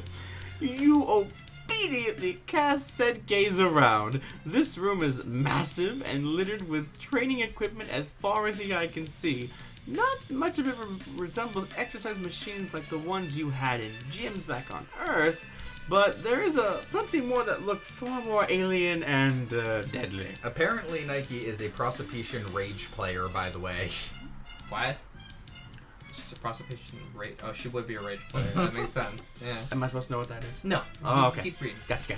A treadmill, which appears to throw the runner into a vat of acid when they fall off. A series of swinging axes that would look at home in a dungeon. 3 different varieties of Iron Maiden, each more horrific than the last. This is presumably Nike's personal workout studio, but you could easily mistake it for a torture chamber. You wonder if our Dada has ever considered a job as a personal trainer. Maybe you should bring it up with her. This is for you. There are some who may be worthy of my expertise. It is here that I can forge them, just as I have forged myself into being of adamantine strength. The journey will be harsh. If you are made of weaker stuff than I believe, you will perish in agony. But if your core is strong and your will of iron, yours will be an unquenchable might. She extends a hand to you, her jaw sets in a new sprite we haven't seen yet. Join me, sister, and together we shall ascend to tumescent heights of muscular perfection. She's vibrating. Yeah, there is a look in her eyes that you have never seen before. One of hope, of faith. Her arm vibrates, muscles quaking, literally. Do you take it? Yes. Ah, shit. Yes. No, of course, Save I it. gotta do that thing with the saving. We gotta wait, hesitate. hesitate. Hesitate. Oh, she stopped vibrating. You begin to offer your hand, but under her steely gaze, your resolve wavers. This all seems like a lot. Too much, even. You don't know if you're made of the stuff tough enough for the training she seems to be offering. You would like to prove yourself to become strong. You really would. But does she perhaps just maybe have any courses a little easier on soft and squishy creatures like yourself? The expression on her face grows terrifyingly blank. She's not scowling or snarling or sicken or any other S words. She's just looking at you with the vaguest hint of disappointment dripping from her otherwise neutral expression. I see. You're like all the rest, aren't you? Unworthy to receive my gifts. Unwilling to reach your full potential. A pathetic simpering thing playing at dreams of muscular greatness it can never achieve because it doesn't have the will for it. You're an insult to my art. You spit on my passion. Get the fuck out of my face and do not ever dare to return. Oh, she ain't happy. Shrinking under her steely gaze, you quickly flee her hive. Is this for you? Is the screen going to fade? Oh, is it for you? Is the screen going to fade black? Replaced by a goofy and cartoonish end card and some somber game over music composed by an artist genius, James Roach. Oh, nice honorific there. Good job, James. Love it. Uh, No! No, you refuse. You are not ready to call this friendship kaput. You will show her and her draconian methods up, damn it. It is time to get ripped. You're going to do it on your own way and then return when she will be so utterly impressed by your muscular growth that she will have no choice but to admit that you are friend material. Sadly, you do not know of any other blue bloods characterized by an absurd love of muscles and bodybuilding. I do. They're basically all total nerds, actually. But you can perhaps think of someone from a nearby hue who could help you. oh. Hi. Oh, damn it, this is the right path, isn't it? I think I so. think so. Her door swings open with gusto, and you are greeted with a familiar, smiling face, which seems very surprised. Oh, what an unexpected surprise! So you should have called or texted, or literally done anything else to alert me to the fact that you wanted to visit me on such short notice when my schedule is so terribly packed. But that's all right. I can squeeze in a meeting, I'm sure. Do come in. Do come in. Oh. Oh, yep, definitely most Fucking Tizzy, cameos. it's everywhere. You step past the threshold of the door and into her office/living room. Tizius is sprawled out on the couch, lazily holding a book up to her face. She looks like she's studying, which is a relief to you because you would have felt terrible if you had interrupted some intimate time between them. You did. Unless studying is intimate time for them, you kind of hope studying isn't intimate for anyone. The prospect is terrifying. Would you like me to join me and Zizi for some grub loaf? It's no imposition, I promise. You absolutely would. You don't know Stelsa, or you didn't know that Stelsa was a cook on top of everything else that she does. Oh no, I could never. There simply isn't enough time. I just order it from Door Smash. It's excellent stuff, really. It's easy. Has some very colorful words for the taste. It's pretty bitchin'. Yes, it is certainly that. My good friend here for dinner, can you, darling? They're literally right here already. We don't need to do that. Stelsa pauses and blinks, as if processing a foreign concept. Right. Sometimes Stells forgets that you don't have to put everything on a schedule, which is fair. School feeding changes a troll. Stelsa puts up a chair and gestures for you to sit down in front of her desk. All that I said was while we would wait for the meal to arrive, let's get down to brass tacks. What brings you to my lovely abode tonight? Maybe they just want to see you. People don't always need a reason beyond that. You actually do have a reason, though. Shit. You explain to Stelsa that you have a friend, more accurately a friend-to-be, or perhaps an acquaintance, or perhaps a person of chum-adjacent quality, who you would like to impress through the pursuit of personal fitness. Chum-adjacent quality. Yes. You recall that Stelsa was jogging when you first met her. Or maybe she could help you put together a fitness routine, and you could do some workouts together. I remember seeing you running once. Could you make me literally buff as hell? Can we puff? Her expression lights up, and she claps her hands together. Oh goodness, I would absolutely love that! My poor Zizi's usually far too tired and far too busy. Sometimes I don't know how I manage it myself. So I'd absolutely love a partner to train, says the and assuming, of course, you want to relate yourself and can keep up with my pace. Fair warning, it's blistering. Isn't it though? Thanks, sweetum. You confidently assert that, if nothing else, you can keep pace with her. Your legs have seen a lot of use. Walking, running, fleeing, prostrating yourself before clowns. You know, the huge. Excellent. We'll set up some meetings and I'll add you to my schedule. My people will call you people, etc., etc. Thanks for the tickets. I'm so lovely to see you. Toodaloo. Whoa, she's halfway through, shoving you out the door when she's reminded herself that she invited you in for Grubloaf.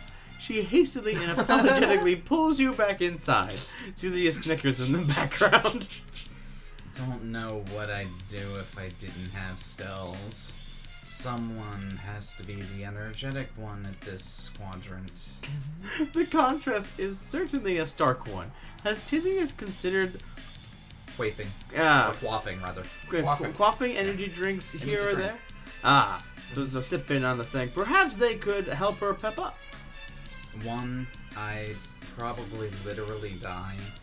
Two, you don't want to see me on energy drinks. I understand you. Yeah. Nobody does.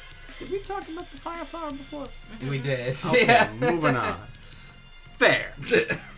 You spend a while longer chatting with Tizigus before the delivery arrives, and the three of you have dinner together.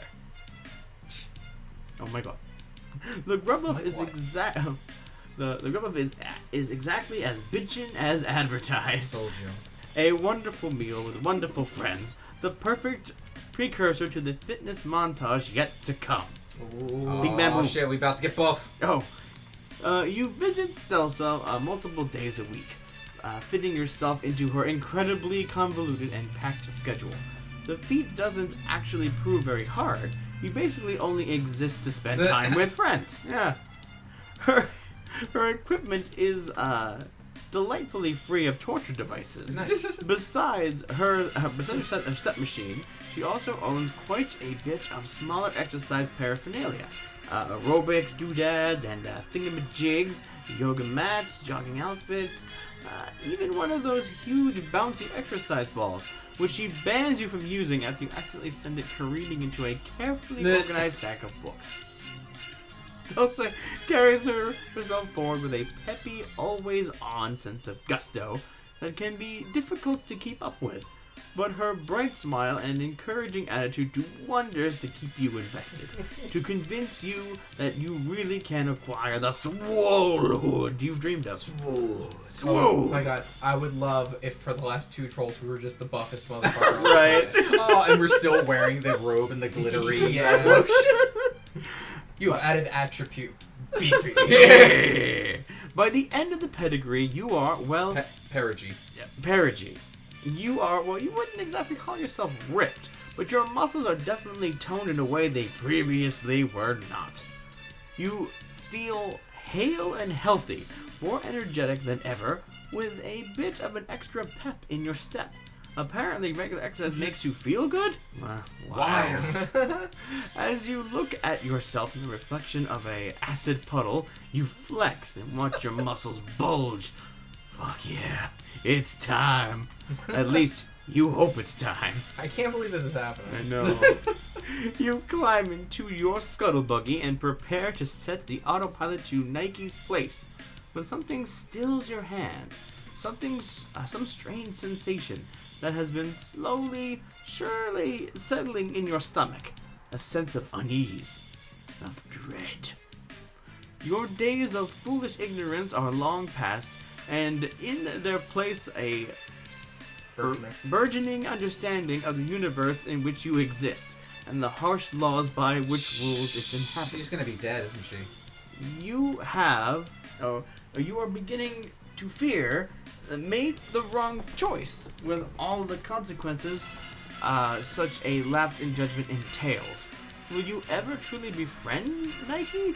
Or are you cursed to live for who knows how long in a world without her sweet smile to cure your insatiable addiction? Mayhap you need not wonder. Mayhap the time has come to look inside yourself and know. You're going to give your chakras one real motherfucking of a blistering. It's going to take mood music of the highest caliber. Having picked up some meditative tips from Boulder, you navigate your scuttlebuggy, the radio dial, to a Achromatic. Yes, a chromatic buzz stationed, which is currently playing some soothing ocean sounds. The gentle lap of water meeting the shore, the rhythmic beat of the tide, as steady, It's getting dark. as sweet as a mother's heartbeat. It is interspersed with a distant honks and weird animal chittering, of course, because this is still fucking Alternia. You lean back in your seat, reclining as far as it can go, and sinking into the cushiony softness. Something sharp is pointing at your rib, but you try to ignore it. Good night. Did we just get drugged? No, we're meditating. Well, no, but something sharp was poking into our rib. I'm sure it's fine. You close your eyes and allow the white noise to flood your senses, blocking everything else out. Oh yeah, you are really vibing this shit right now. Chakra status blitzed to high hell. Yeah. You imagine causality as a river. Every choice is a branch, tributaries upon tributaries, winding ever downward, pooling lakes of inevitability. The pit in your stomach gnaws. It all ends here. Stagnant, bitter water, reeking of death. The ocean ever out of reach. Your soul ever yearning for the single solitary estuary among all the ceaseless spillways. It's just the main theme. You take a deep breath. Water laps at your side and tickles your ears. You are adrift. You feel the gentle bob as you float down the river. Hear the rush like a ticking clock. Gravity as time pulls you ever forward. Which river is this? To what end does it deliver you? Your breathing slows, then shudders. You feel the rapid approach. The rivers blur, then shift. Your heart rewinds, misses a beat, a surge of emotion. Water streaking down the curve of your cheek. Your lungs ache. Which lungs? Which river? Which you? You try to focus, but the water beats at your brows, lashing your arms and legs. You're too tired to swim. You try for another deep breath, but nothing comes. With a tumultuous gasp, you sink below the surface, to the churning darkness below. Here, amidst the battering onslaught, the images come, worlds of emotion, of sound, of thought, memories best forgotten or never known, lakes meant to remain uncharted. Whoa. Oh, we're getting existential. fall of the records. Oh shit! The crack of thunder rain into your fall. A single drop of olive. The record skips. Peace through rage. The whirl of the carousel. Horses whinny as the calliope sings. The circle takes you. Searching eyes implore you. The puppet strings stretch toward the moon. The flash of a blade. The spray of blood. Her strings are cut. The crackle of energy. The world gone grayscale. Eyes deeper than the deepest pit. A shuddering final breath. You are lost, lungs blurring, water clogging every inch. You furrow your brow. Think, find your river. Coughing, wheezing, a final rattling gasp. Panic seizes you. A resounding crack, the stamp of hooves, the ricochet of gunfire, the death of one, of thousands. A low, sinister honk, footfalls loud and deep, the swing of a club, blood on the pavement. Dark, acrid smoke, indistinct voices, and crackling intercom. A lurch beneath you, feet thrown out, neon energy crackling green. Choking, desperate, lungs aflame, you focus your will. Where are you? Which are you? Find your river. Piercing eyes, a stern, uncompromising gaze. The singe of acid, crushing spikes, the body worn to nothing, all for her approval. The puff of exertion, gray muscles flex and sprints lighten. A gulp of water, and so, oh dear! A looping tape, mirrors and mirrors, the mind, like time, infinite. The tributary spills, and you, finally, drift down your chosen route. Freshwater visions as you float towards the surface. A carefree decision, scuttling legs at the thrum of an engine, cityscapes passing by. Stern anger, a fist tightly clenched, shaking, barely restrained, hope crushes under rigid foot. A plan, poorly conceived. Desperation, madness, friendship at all costs. Navy blood pooling on the concrete, troll and plan, both collapsing, cold hatred in her eyes. Tense footfalls on the pavement, muscles strained to exhaustion, the sun rising over a desperate chase. Escape, sweet bliss soon to shatter, blood and bone turn to steel.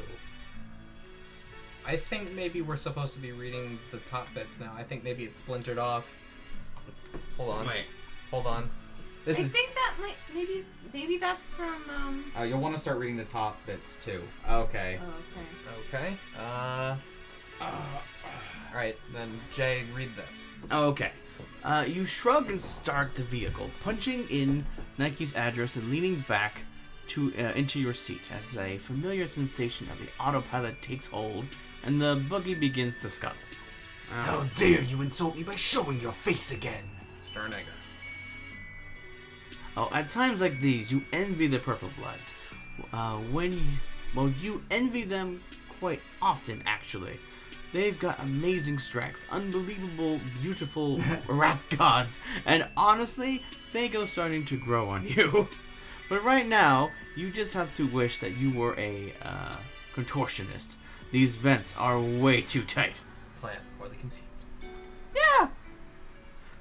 See? Look how strong you are. You can lift these weights with ease. You can lift something, or you can lift something bigger. You would be happy to demonstrate if she would stop advancing on you with the intent to a full Nelson your sorry ass. Desperation, madness, friendship at all costs. My other leg! Navy blood pulling on the concrete. Troll and plan both collapsing. Cold hatred in her eyes. You're just thankful you managed to snatch your water bottle out of the scuttle buggy before she tore it in half. The importance of hydration is never more evident than when you have to spend hours fleeing in terror. How is she even doing this with only one working leg? Tense footfalls on the pavement. Muscles strained to exhaustion. The sun rising over a desperate chase. Swallowing your fear, you leap across the tracks moments before the train comes screeching past you. Just behind you, you hear a grunt, then a scream, louder and more agonizing than you've ever heard before. Is this it? After days, is your odyssey finally at an end? Escape. Well, Scroll back. Oh, there you go. geez. Sweet bliss soon to shatter. Blood and bone turn to steel. Okay, so that's Arc wait. at the top. I can't disable her cybernetics. They're too entwined with her biology. I think that is Palapa, which was also Arc. Get back! She's about to strike! Damn it! Fruitless assistance. Your clothing, your soul, stained with blood. No more. No more. What is happening?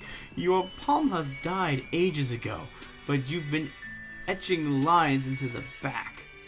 Into the back to keep track of time. You're nearing the 1-year anniversary of, well, you're not sure what you would call it.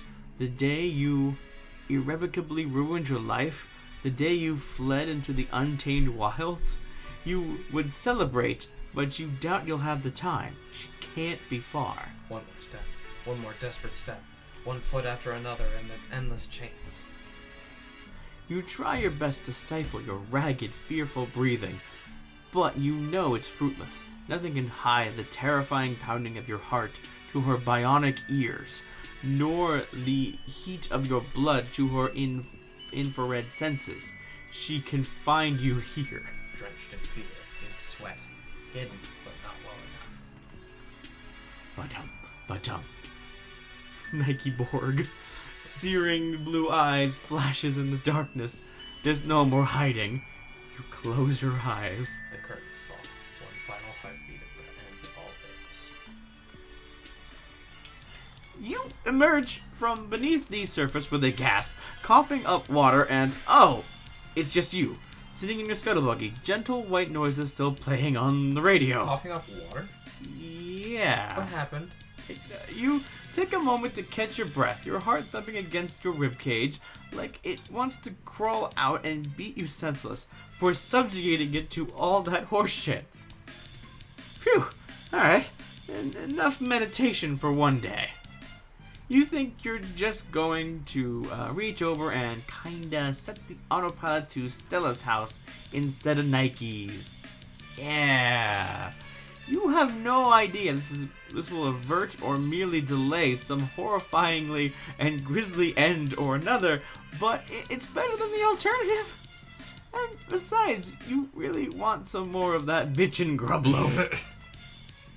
Is this... Whoa. Okay. What So, the fully hell entrenched just in my MC as a time player theory now. Yeah. The main character, I guess, saw the timelines and decided that continuing down this path would just end in death for him? Yeah. So just long didn't do one. it. Cool. Why is one of the claws different color? Because she's a crazy cyborg I lady think she now. got hit by a train in that What? weird hazy Blood. thing that Oh, blood, happened, wait. and then she became a robot because she's a blue blood. Okay. Yeah. So let's roll that back. Let's And be way into taking her hand on this. how is this gonna go better? Absolutely, let's do Alright, it. let's do it. You take her hand, staring into those hopeful eyes. Oh, to see that deep sapphire blue filled with the glow of friendship. She squeezes your hands so tightly you feel your fingers fracturing. Excellent! I knew you had the spark. Now to make a flame, to grind and crush and pummel the flint until it bursts into the roaring blaze of strength. Today I shall begin by testing your limits. Come. She leads you to the treadmill and the deep, bubbling pit of acid directly behind it. You nervously step on. We're going to measure your speed and stamina. Run until you can run no longer. She starts up the machine. She gives her a nice, breezy jogging pace at first, but the treads quickly begin to whir away at a blindingly fast rate. You're sprinting as hard as you can to keep up, holding desperately onto the arms of the treadmill. Come on, sister. Grit your teeth. Put some thrust sinew into it. If you're not evacuating your acid track by the time you're done, you aren't trying hard enough. Sweat beads on your forehead as you push your legs to the limit, running like you're being chased by an angry drone. Your feet must be blurring like Sonic the motherfucking Hedgehog by now. The treads are moving even faster, and you can almost feel yourself slipping. Got to hold. You lose your grip and go flying backwards, narrowly grasping onto the edge of the pit and dangling into it. Your toes, singed by acid, Oh, youch! You hoist yourself up over the edge and you roll to the side, hissing. Nike stands over you, clutching her tongue. Clucking. Clucking her tongue. Top speed 12 miles per hour. That's actually really fast. Yeah. That's good, right? For a bronze blood. Next test. She takes you from machine to machine in quick succession, each time commenting on your skill level. Your biceps are as terrible as Rusty's. Your lungs are gold as best. Your legs an unexpected cerulean. All of while taunting you, encouraging you to push yourself further. The desiccated corpse of my ancestor could do better than this. You struggle to deadlift a giant barbell made of dead monster skulls. Are you going to eject dismay fluid all night long, or are you going to woman up? Oh my god. Dismay fluid. You may go. Dismay fluid. Dismay. You go toe to toe with a punching bag that shoots psionic blasts at you whenever you hit it. Shape up or get ejected on the nearest solar execution punch. You sob as she forces you into a 30 minutes of free-form jazzercise. Oh no. Your jazz hands are terrible. By the time the hour is up, you are panting and huffing, desperate for a break. Nike finally relents. Your reward for staying alive thus far. Stay hydrated, sister. She tosses you one of those protein shaker bottles that the gym buffs are always chugging from. You regard the mixture within curiously for a moment before throwing caution to the wind and just gulping some down. When was inviting alien substances ever hurt you before? Well, but when the flavor hits your taste buds, you almost retch. Is this Gatorade mixed with milk? Well, I know what I'm gonna try when I get home. Nutritious and delicious. You keep chugging it. You need liquids, foul though they may be. Alright, lactose break over. Let's continue. Continue. She next leads you over to some of those Iron Maidens. This one doesn't look, actually looks spiked. They just look, they have a blunt, bumpy surface on the inside. Get in. Sure. What? Get in, sister. Okay. You reluctantly step inside the Iron Maiden, and the doors clamp shut around you. This thing is far too tight for you, and the bumps are pressing in from all sides, threatening to squeeze you away into nothing. You groan and push back against the walls, desperately trying to keep them from crushing you into a little human waffle. Just when you think your strength is about to give out, the Maiden opens. Pressure resistance about olive level. These results are surprisingly adequate. Your potential continues to shine. Good work. This halfway point seems to mark a change in her attitude, as you continue to just barely persevere through everything she throws at you, like a shake weight so powerful it leaves you shuddering intermittently through the next few exercises. Thanks for a shake weight reference in 2018, guys. Yeah. Keep steady, sister. Don't lose heart on me now. A rowing machine that douses you with boiling water if you can't keep up the pace. Go, go, go! We'll make a fuchsia medalist of you yet. Literally being chased around by a field outside by a giant toothy monster.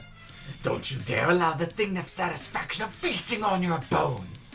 After hours of this grueling work, you finally collapse. You think some of your bones are broken, your heartbeat is coming in quick and irregular pulses, and you can hardly breathe. Your vision blurs and shifts at the edges. God, you're amazed you haven't even passed out yet. Get up! No. You glance weakly up at Nike, expecting her to be looking at you with disdain. But instead, you see her crouching down and offering you her hand, wearing a smile. You take her hand and she pulls you up to your feet. Aww. She's just so happy. Then the look on her face now resembles pride, and then she clasps a palm down on your shoulder. It only kind of hurts. You've done well, sister. I threw everything I had at you, and you soldiered on with head held high, even as your body broke beneath the weight.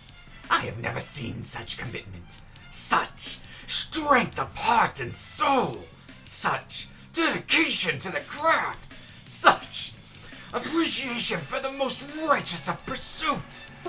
You are no more mere workout partner. You are a workout friend. Yeah! A light blossoms inside you, like the neighing of a horse. That was right. This feels the feeling of power, of strength, of the bond between warriors. This is real and true, and this light will never, ever leave you. Play the horse theme from Homestuck. No, please tell me that. Play the song. Play the song. As you bask here in the satisfied and sweaty glow of a good workout, you realize that planets, universes, dimensions, realities, powers, principalities, and cosmos come and go, but being swole as fuck is forever. Nice. Fuck Nice. Victory! Oh, that's cute. Yeah, you so God. swole. Did she give us her belt? Yeah, that's the token of friendship. Oh. Also, Very cute. I agree with Dragoni. This is a much better turnout than her becoming the Terminator and slaughtering everyone we love. Yeah, I like this. I like that. This was fun. The symbol's like a Yeah, Pac-Man that was with really dimples. cute. Yeah, I like Nike. That was nice. Both of these characters were really cool. Aw. This was a really good episode, you guys. Yeah. Also, my throat hurts like fuck after Yeah. getting that voice now. I bet Yeah. Jay sounded like he was. He sounded like talking to the narration there for a little bit. I Get, might, get some hydrate on. I might need to get another cup of coffee. Oh sure. Well, And you know it's- what? Oh, it's time for our Oh, break. It's time for that break. It's time for that dank Because Homestuck you break. know there's more. Do you guys want to go a little bit longer than usual since we were... Dude, I'm already here. I don't Wow. have anywhere else to go tonight. I think it's safe to say we'll go a little later than usual Yeah. today. Alright. Okay, Iverniler. I want you to know that I specifically went back and found the text document because I knew that you Oh, had you're requested good. it. You're good. You're good. So we will have that when we get back. It's the first thing we read. All right, folks. We're gonna be back in just a few minutes to pick back up with that. See you in a second.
We back.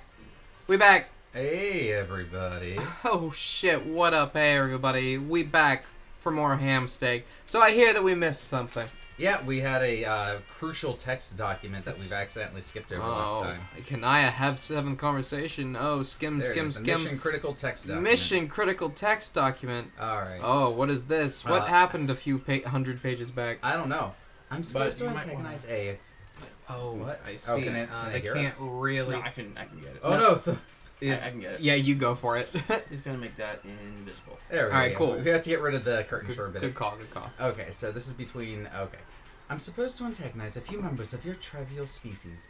I have to start somewhere and somewhen. So I'm starting with you. And now. It's going to be pointless and unpleasant, mostly for me. Tactical omission, tactical omission, tactical omission. This is, Rose. well, it's Rose, but it's not Rose. Oh, right, it's Jay. It's Jay. It's Jay as Rose. Mm-hmm. Or John as Rose. I put pizza in my mouth. Jay, Mm-mm. Jay, quit pizza-ing. Sorry, this is John with pizza. What is Rose on like again? She's got the, like, smart... She sounds Okay. a bit like this. Okay. So what can I read this best at? Okay, here we go. Now, she's... Oh, no, I'm actually saying it. She's right here. She's not here right now. She's asleep. But, okay. See you. And then I... Oh. Mm-hmm. Yeah, I guess. Mm-hmm. Yeah. Is this not me? I guess it's you. It's edited by Kanaya. Yeah, it's edited by Kanai, but just read it. Oh, okay. And then I proceed to make this brainless remark to compliment my many others. Or do I? Is your human sarcasm that I've heard... Jay, can you start back up a few inches? I can't see past your head. There we go. Yoink. Is this your human sarcasm that I've heard about, that you always use, and that is basically a terrible way to communicate? No? I thought that was the thing you did, the rose human specifically. Yeah. That's me. I am, the rose human. Look at me. I am so smart with all these snooty words and complicated things to say. I am the queen of books, and I am also infuriatingly aloof.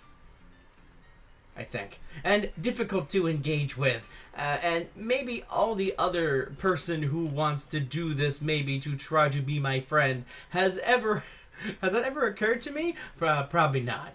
Okay, these are definitely insincere statements. Why do you work so hard as being so awful? I'm so burned. These birds are crazy. Can't we just cut to the chase and be friends already?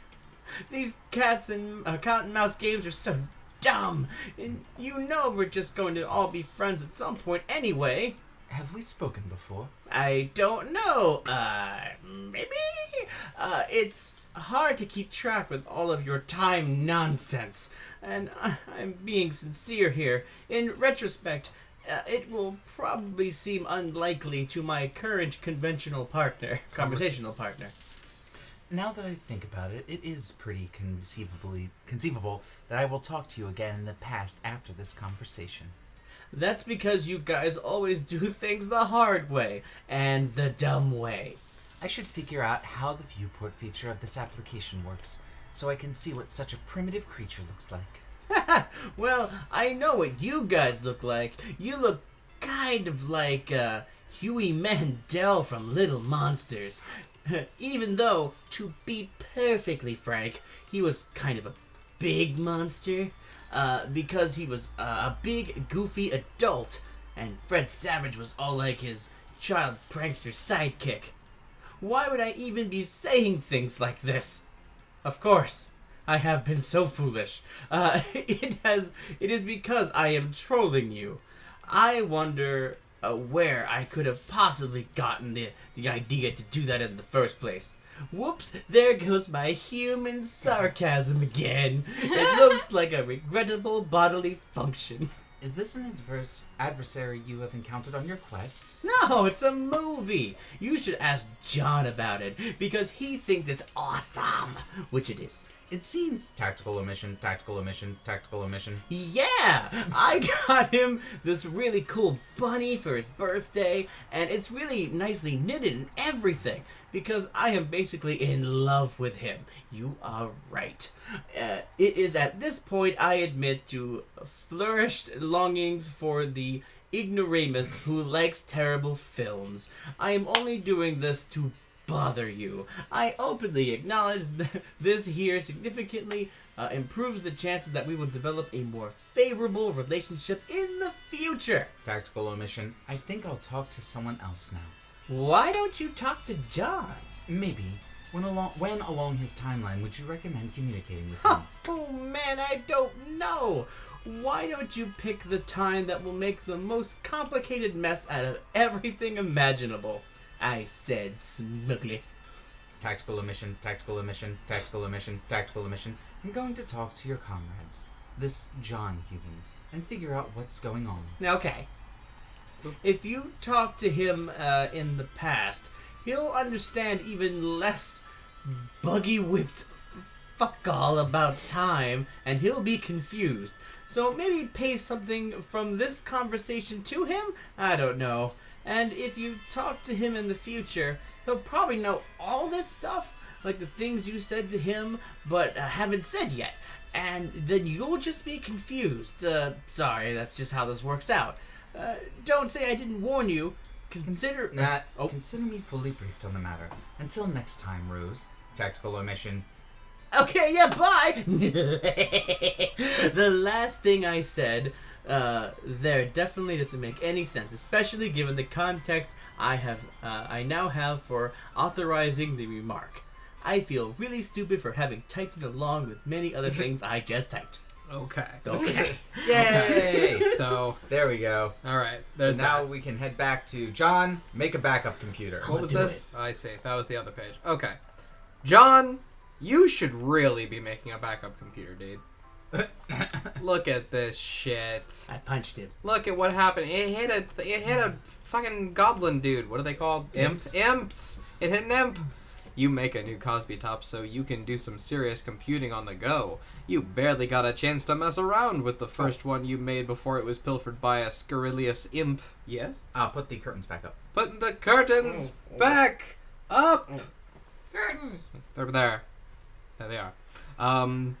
Okay, it was actually a Silodex mishap, but whatever. Remember how that happened? That didn't stop being a thing that happened or anything. John, reunite with loving, fatherly, comedian-themed laptop. And I don't want to miss a thing. Mwah. Smooch. What the hell are you doing? Oh, hey! John, stop kissing that adult brown male human computer at once. But it's Bill Cosby. He's back in laptop form. Man, it is just another waste of time. Everything you do is a huge waste. A stupid, pointless bunch of wastes. Excuse me, but spending just a little quality time with my man Bill here is not a waste at all. No amount of 8s in words will make this true. You have important things to do. Remember, Jade? Okay, of course I do. Jeez. Alright, I'm going.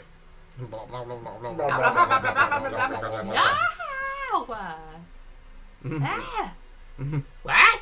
what the fuck are you doing now? I am going to blast off and fly a little higher to see if I can find Nana up there, and then I will install the game.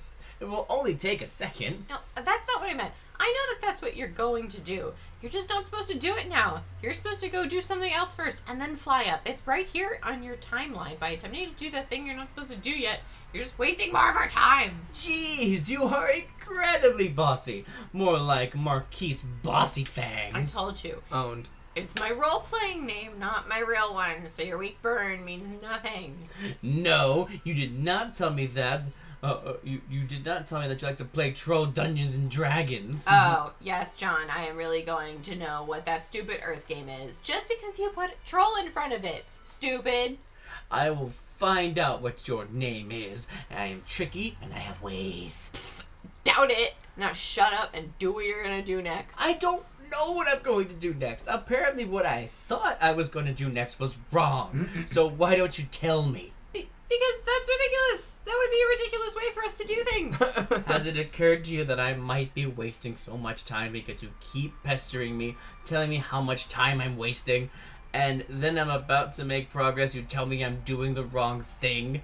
If it weren't for you, I'd be playing this game already. Okay, shut up. Fine. I will hold your hand every step of the way since that's apparently how you want to do this. But it isn't. I said shut up. Look, you are about to make yourself a new outfit and then you will fly up and install the game. Oh, but why would I do that? My Echo Lab suit is red. Because you look like an idiot. Seriously. It's a good thing I did decide to bother you now. Otherwise, you would just go through the game looking like a little wee boy Skylark. What Eh. is a boy bleh? Sky- Boy Skylark. It is the most terrible, gutless class for wimpy losers, ones who have no idea how to handle themselves when a girl talks to them and stuff. Oh, actually, I think I remember passing that rung on my etch-a-ladder a while ago. Yes, exactly. It is beneath you, John. You are clearly much better than that. You should dress like it. Who cares what I dress like? It is what's inside the adventure that counts. Why did you actually say that with a straight face? Oh my god. Why are you taking such an interest in my fashion anyway? Trolls are extremely fashion-minded race, John. You Bullshit. should make note of this since you pretend to be a scientist or something. Bullshit. It sounds like you have a really lame culture. John, that is an outrageous thing to say. You don't even know how important the fashions are, so be quiet. Lame. Look at that. You counted out eight A's for me, John. That is so thoughtful of you. Oh, I didn't even count. It just turned out like that? Really? Yeah. Okay, anyway, I will make a new outfit, but I'm not ditching my Echo suit. It's so sweet. I look like Link. If Zelda was a quest about an elf scientist, I'm the Wind Waker. It's me. I know you are, John. Now empty your Silodex and let's see what sort of killer gear we can make for you. But do it fast. Okay, should I have your sexy conversation? Whoop. Whoop-a-doop-a-doop. Okay, this will probably strike you as an odd moment for me to mention this, but actually, there are not many moments I've observed in your timeline which wouldn't qualify as odd. And somehow, your idle moments seem to invite interruption the least, and this is a difficult topic for me to broach, for reasons that you probably won't understand. You're rambling again, Kanaya. Okay, sorry. I've just been meaning to say that I read your instruction guide. Oh? Yeah. Sorry to hear you were subjected to that. Why? It was a little melodramatic in retrospect. Heavy-handed. But now it's stuck in that server forever, broadcasting the notes of a very confused girl sifting through the aftermath of just another pedestrian apocalypse somewhere in Paradox space. Have you ever written a message you regretted instantly upon sending? Lately, almost perpetually. That line included. Wow, yeah, kind of. Also, that one. I'm sure you must regard the walkthrough as pretty quaint, as a veteran of the game. Actually, at the time of reading, it lent some useful insight into the nature of the game I hadn't yet considered. And the author, I guess. At the time, when exactly did you read it? By the way, what are you doing here? Is this part of your ongoing investigation? Whoa. Yes. Are these tactics really necessary? It's faster this way. If there's one thing you and your friends regularly remind us, it is that time is not on our side. I know, but I thought our methods earlier were effective in illuminating the underpinnings of the game. You ask some questions and I answer, if I can. Yes, that has been effective, but you don't know everything, do you? No. My current strategy is comprehensive. Your notes have been helpful, but the facts you've supplied are cross-referenced with understandings I already have, and data gathered by the sort of means presently on display. I still have more questions for you, which I will ask in time. Okay, but these means presently on display are making me a little nervous. I think it's kind of a reckless use of Of what? these forces. Dark magic, you mean? Yes, well, influenced by the gods from the furthest ring, the communion you seem to have developed with them I find kind of troubling. I don't think that they are as nefarious as you might imagine. Many of them seem to be intent on helping us. How exactly do you know that? From their whispers in my dreams. What? How much time have you really spent sleeping since you began playing? Not much, but quite a lot in failed timeline. And now and then memories surface from that alternate reality. Vague memories, but unmistakable in familiarity, like spontaneously remembering a dream from years ago by some inexplicable catalyst.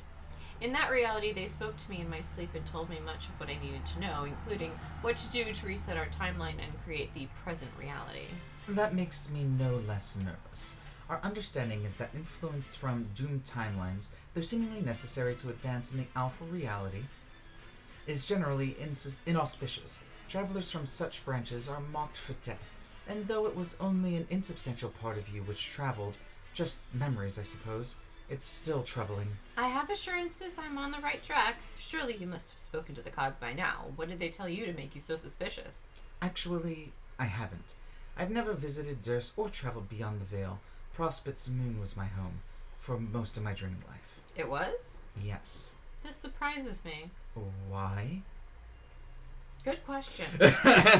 Skya was always the foil for my curiosity, but it only showed me what I needed to see. It very much had the presence of something sentient and benevolent, but silent. Not something to converse with or be instructed by, or anything with an agenda beyond which it knows to be manifest already, like a very clear mirror that has everything there is to see inside of it, but only some things are visible at any given moment. I always trusted it, and I don't trust gods that would eschew its light. You didn't actually answer my question. When was it exactly that you read my walkthrough? Oh, a while ago. Before you first contacted me? I have to confess that I've been experiencing something like impression whiplash since that time. What do you mean? At first I thought you were foolish and incompetent. Well, my apologies for whatever misstep I may have taken to dispel that impression.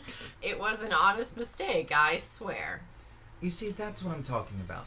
That was a very snarky remark that happened just now, stratified by your signature varieties of insincerity which cut through the literal meaning of the statement like colorful ribbons, and the net intent in something maddening to try to know its meaning, I think exists as the inscrutable nexus of semantic space where humor chafes against soft malice, a place perhaps the human mind occupies more comfortably. I don't know. Xenopsychology isn't my strong suit, or even a real word. Yeah, I know, I'm babbling again.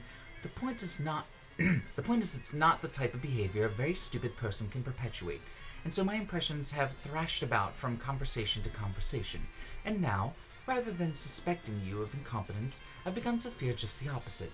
I think you might be dangerous. Oh! Oh my god, thank you so much, Dolangustan. Thanks so much. Thank you. Thanks. To whom? Maybe not knowing that is what really bothers me. Why don't you put the turtle ruins down and return to your house? I have sketched some new outfits for you that I think are nice. We could try to make them. It will be fun. You seem to have taken quite an interest in my wardrobe decisions. Are all trolls so fashion-minded? No, sadly. Maybe later. What if there isn't a later? Well, we already know that there won't be. That's nothing new. I mean, there not being a later might happen sooner than you think. Well, what? I mean, for you specifically.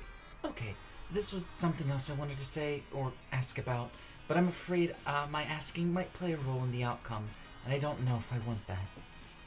Ooh, Spooky. The outcome will happen one way or the other.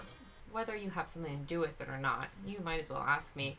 At least when it happens, you'll understand what it is that's happening, and just maybe, if we're really lucky, so will I. I have a question for you, too. Let's swap ignorance, okay? Alright, I can't see you in the future. The viewport won't let me after a certain point. It's black, but only for you, not the others. When? Several hours from now. Do you know why this could be? I have no idea. I can't see the future. I'm a disreputable Durst streamer, remember? But I promise that if I had a hand in it, it won't be because you told me. Does that make you feel better? Sort of, but it remains ominous. Is that why you want me to dissuade me from my admittedly zealous investigation to go play dress up again? Because our time here is almost up, and you hope what's on the other side of the dark curtain for me is not some sort of corruption or damnation? Also sort of. That's thoughtful of you, to strive to pacify me as I scuffle down this black corridor. Wait, is that what I'm doing? Is it? On second thought, that's not what I want to do. Oh, that's a pity. Well, I'll make sure my soul isn't forfeit in service of gods then. Well, I hope that doesn't happen, but I'd rather not get stuck in that kind of pattern again. So if you want to wreck Turtle Village... Sorry. If you want to wreck Turtle Villages and tear your planet apart on the Council of Dark Gods, fine with me, I guess. What do you mean again? I'll do the thing you do when you don't say anything. new. One simple word can so easily begin a story in a very thick book, but I guess we won't open this one. What was your question? I believe you're owed some compensatory ignorance. Yes, I was wondering, Oh. what do you know about the Green Sun? I've never heard of it. Thank you, the transaction was very tidy. Agreed. John, empty your Silodex. John. Wait, what? Oh, okay. John. This is the most ridiculous pile of useless crap I have ever seen. Look at this shit. It's garbage. I'm not apologizing. Why did you pick up all this junk? Rocks, mushrooms, shoes, Gigas, John? Gigas? Yes, Gigas. How do you know about Gigas? Do you even know what that is? I have no idea. It's something Rosie has been saying nonstop for some reason. It's weirdly infectious. What is it? Some sort of human profanity? No. Well, kinda. It's a misspelling of an adult male bearded man who was magic. Boring. Shrug. John, is that a frog I see there? Yes, it is. How do you have a frog already? I don't know. I found it, and I decided to capture log it for some reason. Frogs are really cool, It Dor. seems awfully early in your game for you to be finding frogs. Your session sure is weird. Huh. Oh, okay. Apparently it is considered illegal contraband. Illegal. Why would a frog be illegal? John, shut your trap. We're in a hurry here. Bossy! Okay, I think I can make you a completely fabulous outfit using this trash, but maybe some other stuff around your hive. But you have to do exactly what I say. Bossy, bossy, bossy, bossy, bossy, bossy, bossy, bossy, bossy, bossy. To the 8th power. 10 times 8 infinities. Hurry up. That was 9 Edwees. Exclamation mark. Yeah. Exclamation. What Fine. does it sound for them? She fucked up. Oh, she hacked fucked it. up. Oh, she hacked it. Oh, God. John, you better hurry up, dude. Go. So, red sneakers, some jeans, a t-shirt, another shirt. This is the fabulous outfit you had in mind? Look at that. Aw. That's a new outfit. Aw. Yes, isn't it awesome? It's pretty cool and all. I was just picturing something more elaborate, maybe more adventuring. Like that. This is a really hot look for you, John. It makes you look a million times more cool instead of just some over-absconding dagger lance flubbing pansy. What? Flailing. Now move your ass. Go, go, go, go, go, go, go. Okay, jeez. Blast off, John. Do it. Do it. Do it. Why is my house so goddamn tall? Oh, shit. That Pachu. Just messing with you. Pachu! Yes. Boop, boop. Okay, Marquise Buttyfang's Miscreant. This has been a lot of fun, but I have to go talk to my pals now. So, and also rescue Jade. Yes, I know that, dummy. I'm in complete command of your timeline, remember? Oh yeah, sure, if you say so. We will not speak again for a while, but for me it will be only a moment. I do not envy the circuitless cold spell you are about to endure, John. Well, that's too bad. How long will it be? Man, calm down. It'll only be a couple hours or so. Sweet Gigas, I've clearly done a number on you to engender such a frothing obsession so quickly. Not surprising, it's just the burden that comes with being so damned awesome. But you will figure out that soon enough, John, because I have you well on your way. I guess. Phase 2 of my program for you begins in a little while. In the meantime, try not to get corrupted by anyone too lame. Especially nobody with brown text or gray text or any shit ugly color at all for that matter. Okay, I will try. Thanks for the help. Bye, Miss Circuit. Bye, John. Wait. John what? Anderson. Okay. Until next time, Mr. Anderson. God damn it, John. John, pester someone, server player, please, please, please, please, please, please, please. Pachu. Badip. Hey, Dave! Hey, I haven't talked to him in a while. What's up? Wow, it's been like a while since we talked, hasn't it? Oh, really? What? What's my what? Yeah. I think the last time I talked to you, I was doing exactly what I'm doing now, which is blasting off from my house. Or was it? Well, I can't remember. Man, who cares? I mean, that's great and all, but I talked to you plenty of times since that from where I'm standing, so I've got to make this quick. Oh, you mean like the trolls? Are you using the troll time chat gizmo? Fuck no, fuck that trollian horse shit. It's just regular old time travel. I'm from the future, bitch. Oh, okay. Is this Dave Sprite? Nope, just regular ordinary day from the fucking future. Nothing special, dude. Come on. Well, excuse me, but I still think time travel sounds kind of special. Sorry you are so jaded by some awesome shit. Yeah, okay, it is awesome, but I'm in a hurry. What is it? I need to borrow some $boon off you. Boon dollars? I thought they didn't do anything. No, they do something. What do they do? Well, what do you think they do? It's shit. It's fucking money. What do they buy? Well, I can't answer all these questions, dude. You'll find out anyway. It's not like you'll really need your money. You might as well just give it to me. How much do you need? All of it. Oh, fuck that! Man, you just said you thought it was useless. Why do you care? But you just said it wasn't useless. I'll pay you back. Really? When? In the future. If there's one thing I'm not short on, it's the fucking future. How far in the future are you from? I thought you only had something like 24 hours until, like, come over. Come over. What the fuck did you just say to me? Yeah, we do. But chronologically, I've been around for at least triple that. Wow. How? I don't get how that works. No shit, your deal is wind, not time. You're on easy strip. What is there to even think about with wind? Like what angle to blow at, fly a damn kite, or how gentle it's gotta be to make a picnic go swimmingly? It's kiddie bullshit. Time is serious fucking business. Leave it to the pros, okay? But doesn't going back in time make an alternate reality? I thought that's what happened with Dave Sprite. He came back to make sure that I didn't die, and like this is a new timeline now? Yeah, it can work that way or not. I've been very careful. This whole operation is strung together with stable time loops. No timeline offshoots cause that's when Dave started dying, and that isn't good for anybody. Daves? Plural? Yeah, there are a bunch of Daves running around the timeline. Oh man. But they're all me. I mean, they all become me, and I'll become them one way or another. That's how stable time loops work. Shit takes a lot of planning and precise choreography. I've got some help, though. Help? Sounds like you've been talking to some trolls. Yeah.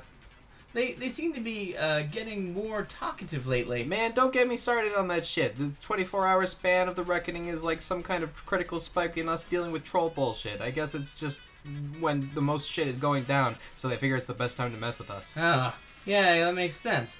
I guess since you've lived 3 days in one day, you've just been hassled that much more? I don't know, man. They seem to fucking flock to me. I've been laying waste to chumps nonstop. It's like they heard somebody over here was handing out asses, and they've been know nothing but years of bitter ass famine. So, what's the future like? Or, the 3 times future? Do we win? You know, Noir's out of control, Rose is crazy, Jade's crazy, and you're you.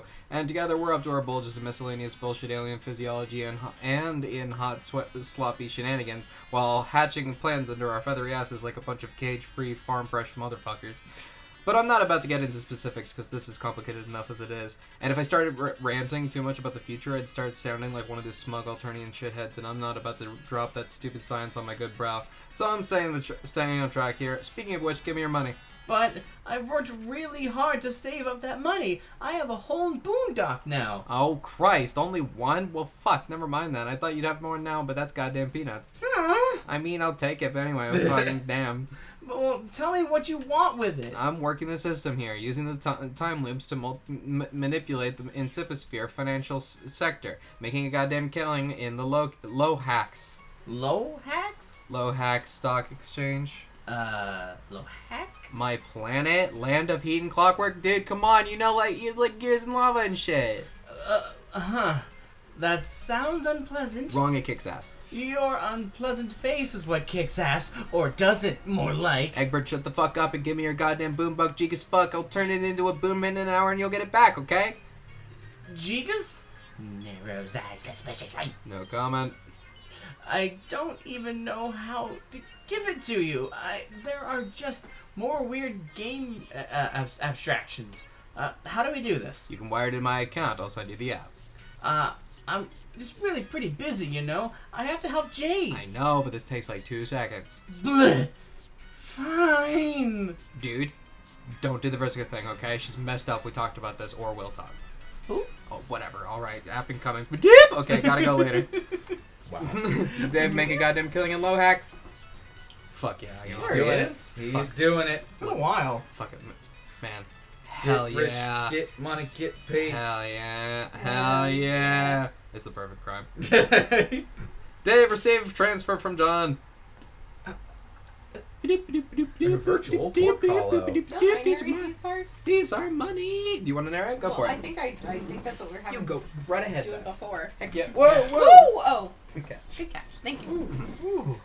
Looks like Egbert came through. He wires you his measly boon buck. It's not much, but it is immediately funneled into the pipelines of your various investment scams and quickly begins paying dividends. The figures are tight. You have this shit on fiduciary lockdown. The economy belongs to you. Answer. Also, this horse song is now playing. Hey, Dave. Big news. Hey, have I made enough money yet? Of course you have. More than we could ever possibly figure out what to do with. But that's not the big news. Okay. I made you something. I mean, I made you another comic, whatever. Oh no. fuck, about time. What took so long? Okay, hold on. I have to get a little bit closer. Reading from this distance is not helping.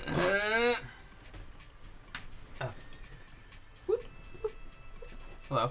Hello. What the fuck? Okay.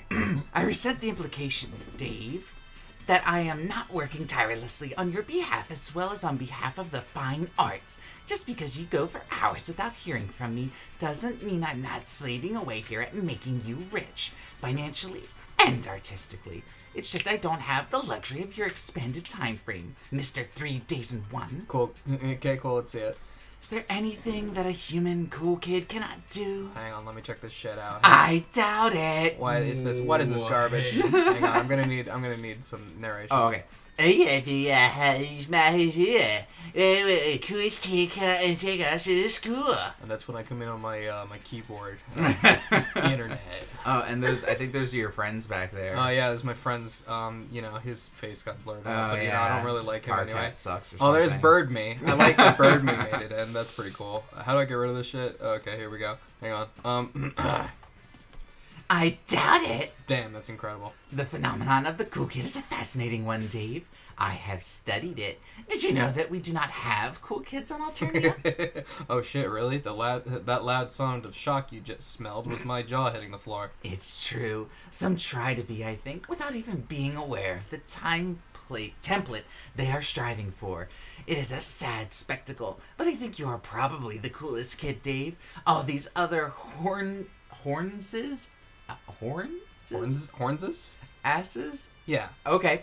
Serving on keyboards and putting hats on trays are a bunch of stupid numbnuts. They have nothing on the one true Strider. Yeah, I mean, I can't possibly argue with any of that. So are we done making money yet or what? Oh, I don't know. Technically, we were a long time ago. Yeah, I kind of figured. But it's a fun way to stretch out the time you've got left, isn't it? I'm not complaining, but you said that there was something specific we were working towards here. I mean, aside from buying up all the nastiest frame motifs. Yes, both are true. And there are some you haven't bought yet.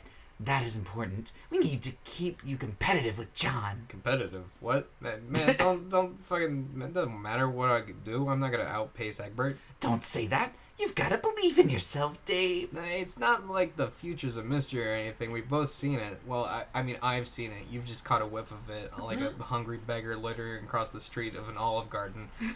Just because a filthy vagrant's barred from entry don't mean a dude doesn't know Italian food's nearby with a fucking fact to his nose. Do not distract from the issue with your sassy remarks about Earth Italian food. Yeah, okay. John may serve you your own bulge and a silver turntable pre-scratch. But what about after that? We need you to keep pace. It is the classic struggle. The human Earth cool kid versus the Earth human nerd. Who will win? Dave, Dave, Dave! Yeah, fine. So what's this other thing that we're accomplishing here? Does that get to not be an obnoxious secret yet? Yes, now is the time. You must wire your boon dollars to my account. Okay, so this was your game to get rich off me. Yes! But seriously, it's important. It is critical to all of our plans. Alright, well, it's not like I even have a problem parting with all this useless bullshit money. How much do you even need? 413 boon bonds. That's all. I can afford to give you a fuckload more than that. How about I give you an even boon buck? No, it must be exactly that amount. Okay, just to be clear, that's 413, not AIE. Yeah, jerk. What's up with that number? I've seen it around. They are the numerals of the blind prophets. What does that mean? I don't know. Okay, awesome. Also, at the exact end of this conversation, you must wire the money to my account exactly 6 hours and 12 minutes into the past. My past, relative to my present moment as of typing this. You mean I could do that? Then why weren't we just wiring money into the past for these investment escapades instead of doing all this time traveling? Because that wasn't the plan. We had to play along with the stable time loops we were presented with. You know, make sure all those Daves running around existed in the first place. Oh yeah, I knew that. It's just frustrating sometimes. It's like Paradox Space makes you do everything the hard way. Yeah, tell me about it. But hey, it's been fun playing along, hasn't it? Sure. We've got to keep being delicate with time. If you start bending the rules and taking shortcuts, that's when dead Daves start piling up. Dead Daves are the enemy, as delightful as it is to smell their sweet candy blood everywhere. Yeah. It reminds me, I made you a comic a while ago. You did? Yeah, here, hang on, let me just bring that up for you. But dude, I'm gonna need some narration, thanks. Well, tiny spots on the top of this shapewreck wall for a Google image search of these foggy watermarks all over it. Oh, nobody's stealing this image or anything. Undo some other bullshit I usually do. I like being weird, hyperactive, flirty all the time. Ain't surprised nobody with any of this nonsense shit. His butt smells like daffodils or something. Fuck! Meme explode. There's pretty much no way I'm not getting off on this somehow. Oh my god. Yeah, here. Dave, this comic is borderline pornographic. You're a seriously fucked up kid. Yeah, okay, whatever you say, fucking aliens. It is fantastic. I love it. Okay, cool. Hey, Boon Bond's incoming now. Brace yourself 6 hours ago, ba-doop! Dave, be the troll girl. Whoop. Doop-a-doop-a-doop-a-doop-a-doop. This should be read by Jay. Oh, alright. You are suddenly the troll girl in a different game session in the past, because this isn't confusing at all. Now sniff Skyward. Skyward. Oh, sorry. You have recently retreated to the Vale to hide from a mysterious demon which appears to be bent on your destruction. Suddenly, nobody understands anything. Yeah. There's not much to do but wander around the laboratory while the others squabble amongst each other and search for answers. You point your noise skyward. It is a refreshing blue minty dot against the medium's dark canvas. It is very far away from this meteor, though. It is hard to pick up its scent clearly. How far can she sniff? Well, let's deploy the smelloscope. About as well as you can see that. That makes sense. Okay, well, yeah, deploy that smelloscope. Fadonk. Oh my goodness. Okay, you make use of your trusty smelloscope, an item you crafted during your adventure. It came in handy so many times. Please don't put your nose on it. Take a whiff. Your keen nose penetrates deep into the insniffosphere. I mean, oh goodness, insiposphere, and zeroes in on the familiar honey sweet smell of prospect. Thank goodness it's still safe. It would be terrible if the demon were to... Oh no! Oh. My nose! Oh, you take the brunt of the stellar smell explosion like a sour apple punch to your snout. Oh god, we got the police on the way to come handle this. Oh, the sunglasses are going on. Oh, That's smell. police. Oh god, better return to the party about Wabba it. weeboo. Oh man. Oh god, she's walking. Oh. Okay. You suppose you'd better report this to your teammates. Perhaps a memo is in order. By today, there will still be there'll be little reason for rumpus in your party town.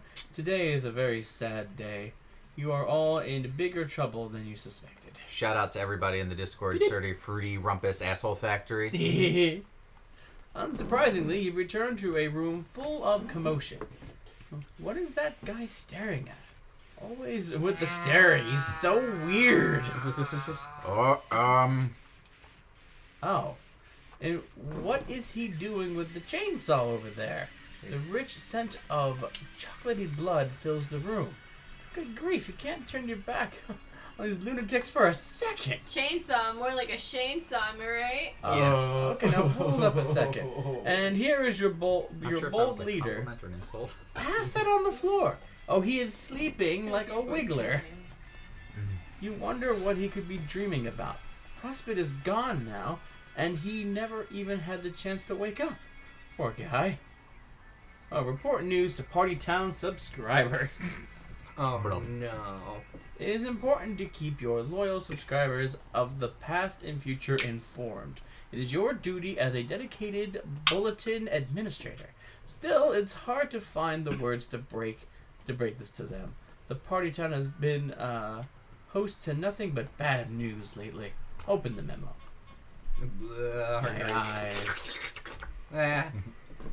Alright. Right now, open memo on board Rainbow Rumpus Party Town. Bad news, everyone. Terezi, something has come up. Oh? Yes, you will need to cut this memo short. Everyone, the bottom line is that Prospect was just destroyed. I'm sorry to say. Also, This is you, Jay. Oh, and this is Angry Guy, right? No, This is the slow guy. Wheelchair boy. Oh, okay. Is that what happened? Yes, Tavros. Horny face. No.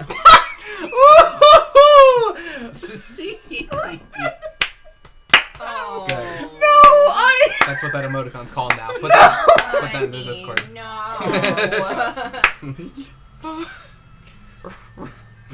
Rip. Rip J. Rip J. Where are we at now? Yeah, I got it. You're up. Yeah. Wow, it took you 3 hours to figure that out? What the hell have you been doing? Mostly getting used to these legs, falling downstairs, and things like that. This Now is it's creepy guy. Now it's creepy guy. Oh, good. That's right. I'm quite sure I warned you about attempting to navigate stairs while adjusting to new equipment. Yeah, you told him, bro. I distinctly remember you telling him about stairs. But he didn't listen. He never listens. None of you do, really. And now you're all extras and the lives are wasted. What a bunch of losers. I'm out.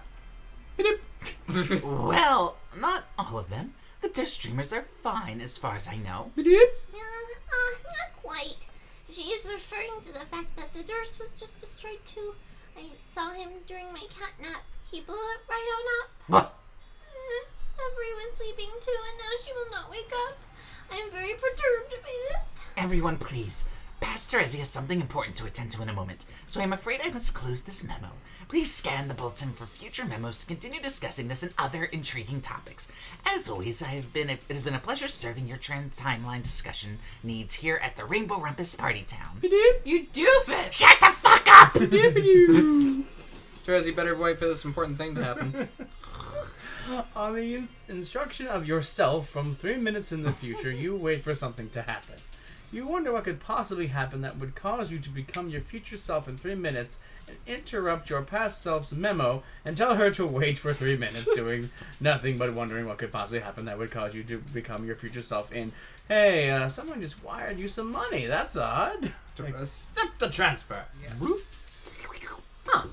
413 boombucks. The numerals of the blind prospect. A sign, perhaps? A secret message? But from who? This makes no sense. Wait, those are not boombucks. Some of those digits are obscure. You take a closer look, which is to say, a closer lick. Lick the way. 413 boon bonds? Oh my god.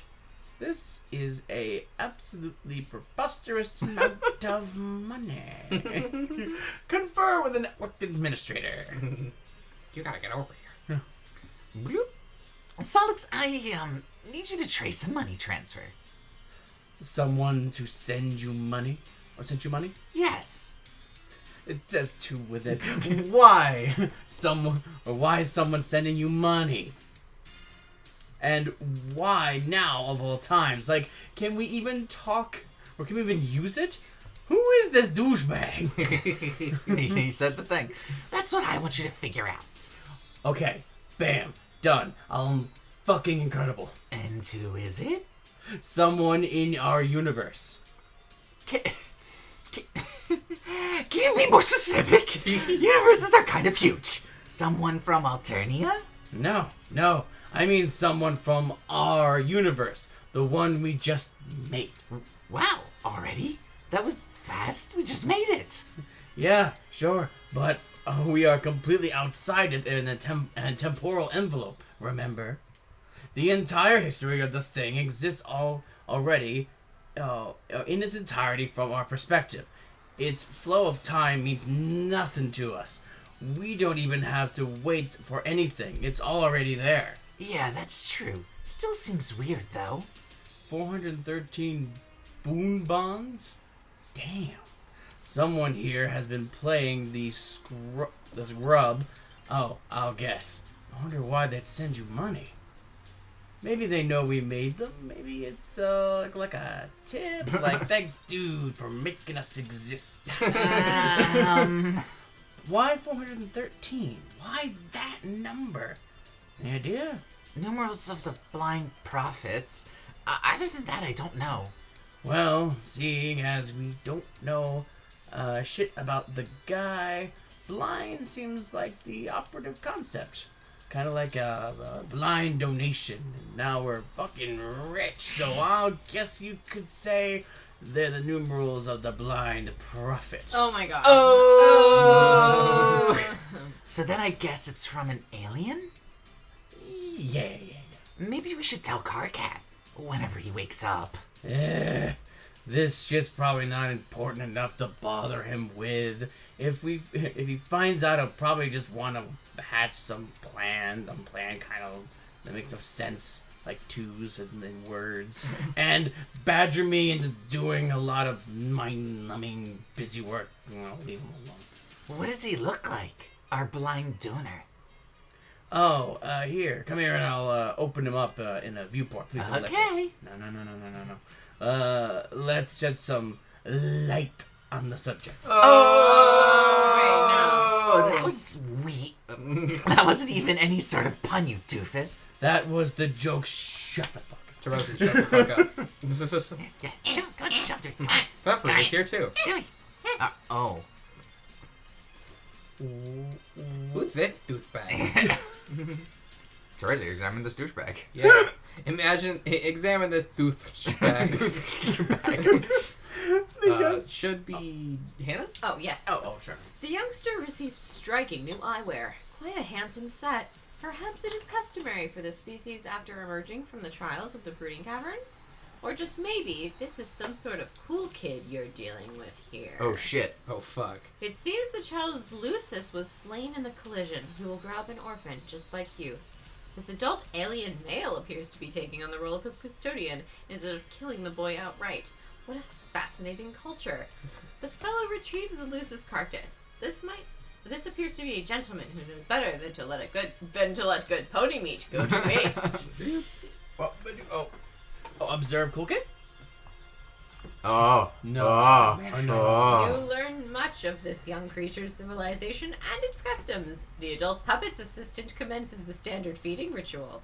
The little cool kid is making a mess of his lovely new horse leather bib. It is about as adorable as it gets. So were they supposed to have Lucis? No.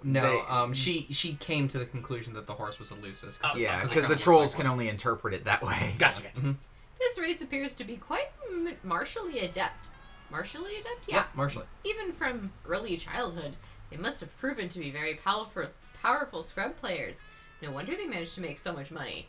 You suddenly understand everything. Makes sense. Oh, look, they got the crows in the background. He's Shit. got his Shit, playing. bro, you're so cool. Yeah. how to spin. Shut up and spin, bro. Bro, you're so cool though. Just play the music, man. Oh, dude, You he's have a awesome. He's sword. getting his Dude. first sword. Dude, I love my first Look, sword. this is for two things, okay? You never draw this sword unless you need to protect yourself or look fucking cool. Okay, you got it, dude. Alright. And her name. That's you.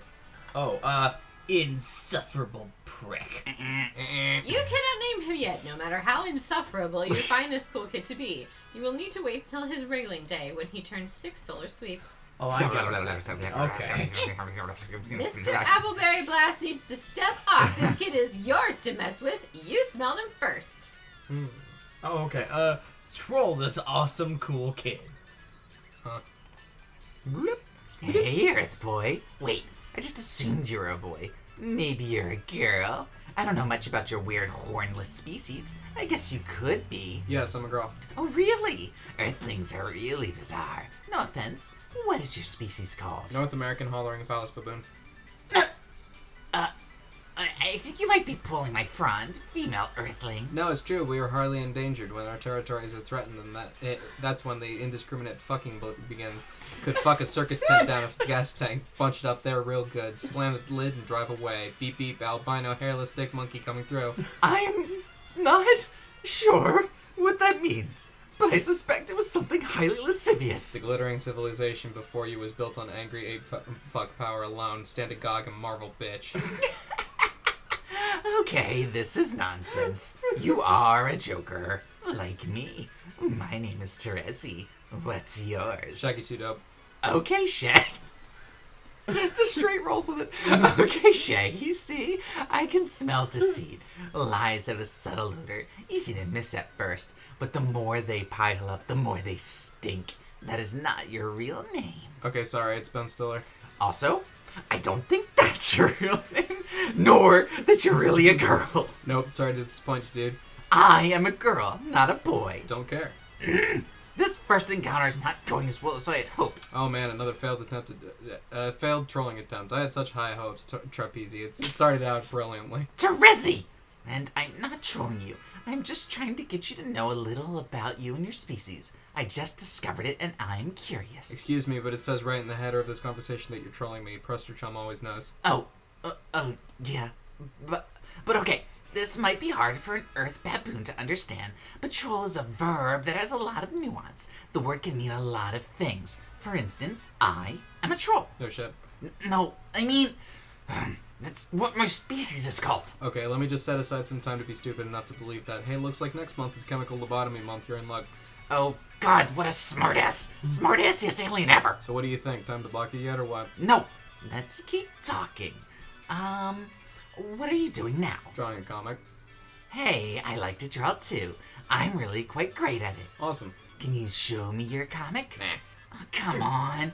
I will draw you something in return. It will be a cultural exchange. I don't know, you seem kind of young to me, and this whole thing is like borderline pornographic. How old are you? 6. God damn. Okay, now I know you're messing with me. You aren't 6. No, it's true. Whatever, that's bullshit. Okay, fuck it. Just don't tell your parents. What are parents? That's just about the saddest thing I ever heard get said here. The Adventures of Cool Dude and Stoner Lou is voiced by Hannah and Jay. Oh, I God. want to be Stoner Lou. I want to be Stoner Lou. Okay. Well, Stoner Lou, go. What did they spoke to a pot? Oh, that's Ave half talk. Asshole. Oh, that's asshole talk. You need more pivot. More pot. Pot. Have one of my hoes. Bonk. Bonk. Oh. Oh. I'll be passing out bitches like cheap cigars. Oh, cash money. So anyway, that's my comic. I hope you like it. I think it was really good at Stoner Gray. I'm not sure what is so pornographic about that. It's just kind of strange. I guess. It's pretty good, though. It's okay. I'm not thrilled with this direction, though. I think it's too much like my bro stuff. Need to figure out my own ironic statement to make. Spread my wings, you know? Yes, I think you can do that. You just have to figure out what the truth is inside of you. Pretty deep, troll girl. It's true. There's a lot in your mind which is concealed from your surface perception. You just need to try to become aware of it. Close your eyes and tell me what you see in your mind space. Okay. I see that fucking puppet. Yes, your adult custodian servant puppet. What? What else do you see? Man, I don't know. Where's this drawing you promised me? Oh yeah, hang on. Okay, here you go, Ben Stiller. Hang on, I gotta open this shit right up. Oh, that Oh, it's Oh, you. shit. Wow. Holy goddamn. Holy Terezi, hold on. Oh my fucking hell, that is horrendous in the most beautiful way. Thank you, Ben. God damn, that mouth. It's like, I don't know, a fucking pork chop. Jesus. So overwhelmed I can't even fucking type. Yes, well, Ben, I am drawing with a mouse, you know. Is there even any other way to draw on a computer? Fucking doubt it. I'm starting to think your name isn't Ben. I think that was another ruse. tell me your real name. Okay, let's say it's Dave. Why not? Dave, that smells like truth. I will decide to believe it. Fuck. Okay. Okay, Dave. I have a lot to do, but I will get back to you. What the hell could you possibly have to do? Doesn't seem like you're trolling us as much as your dumb nut friends. My friends? Are you suggesting others like me have trolled you? Yeah, what? Didn't you get the memo? I write the memos. I might not have written this one yet, though. I should probably run this by, my leader. Your leader. That's a stupid thing to say even by the standard of your own bullshit made up vernacular. Smartass. Is he really your boyfriend or something? You're right. Well, okay, I mean, it's been sort of complicated with him. Okay, asking for an explanation on that is pretty much the exact opposite of what I'm doing, and interested's the opposite of what I'm being. Smart ass. Actually, he's kind of smart-assy like you, now that I think about it. But you seem calm instead of shouty all the time. Also, you type in bright, bold red. You don't hide the color of your blood like a stupid wriggler. Okay, that remark was almost as boring as it was weird. Oh, pipe down, Dave. I am trying to pay you a compliment. I am holding out the interspecies olive branch here, and you are giving it a good, firm sass grab. One day you will rue all the sass you have dished, Dave. You may not be a girl, but you will cry like one when I am through with you. I don't cry. You will. There will be tears. They will smell salty, and then your cheeks will be my sandy beach. Oh, God. Okay. I think I will get back to you after you begin playing. That will be next solar sweep for you. Try not to be too impatient for my return. I plan on forgetting about you instantly after this conversation. Yeah, right. You know I have left my mark. I am seared into your retinas like a big red sun. Well, maybe. Even if that's the case, I'll just forget on principle. That sounds like something that a cool kid would try to do. Yeah, pretty cool guy here, in case you hadn't noticed. I most certainly hadn't noticed. Boop. Terezi, be the awesome cool kid.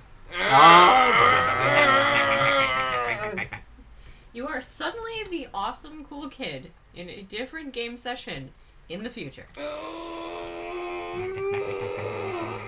What the fuck? What's the point of this again? Why, Dave, what is this that my nose detects?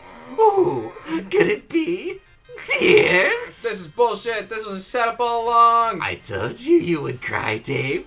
I told you, bro. Okay, jeez, don't say it. If you say I warned you about tears or something one more time, I swear to God. Don't say you're going to do an acrobatic somersault or pirouette off of something. Jegus, I get it already. Okay, fine. Our memes can cancel each other out this time. Yes, agreed. Now try those sorry eyes, Dave. Try not to be such a fucking wimp.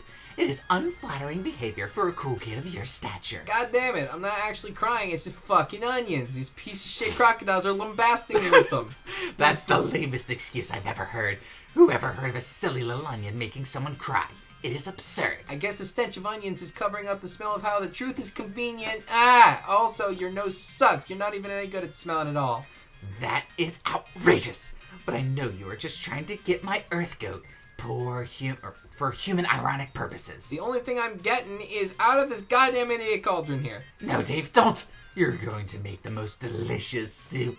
It is making me hungry just thinking about it. The only thing I'm gonna make is like Banana and Split at his bubbling pail of misery. Oh, Gog, you're right. You're sitting in a huge pail. Why? What's the relevance of that? Tell me it's more alien nonsense. It will be so awesome to hear more of that. I'm not going to explain. I would be too embarrassed. Man, why did I even go along with this horseshit? Because you had to. It was in your future. And besides, you must use diplomacy to win over your consorts. See, look, Dave.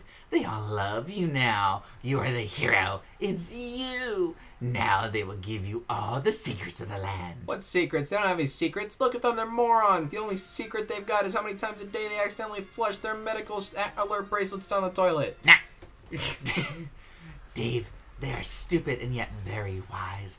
You have much to learn, and I will keep helping you learn it, even if you are a huge crybaby who is easily upset by chopped vegetables. Okay, I'm gonna change out of this wetsuit and into a dry shut your fucking mouth. Dave, change into 4 Aces suit. Okay, we'll changing out of that bullshit. I remember that. There, now I won't be satisfying your crazy red fetish either. Nah, now I am crying too. You see what you've done? All you got to smell is black, like licorice or something. You hate licorice, right? I love licorice. Shit! Okay, well, let's say I don't smell like licorice then. It smells like coal miner's asshole. Too late.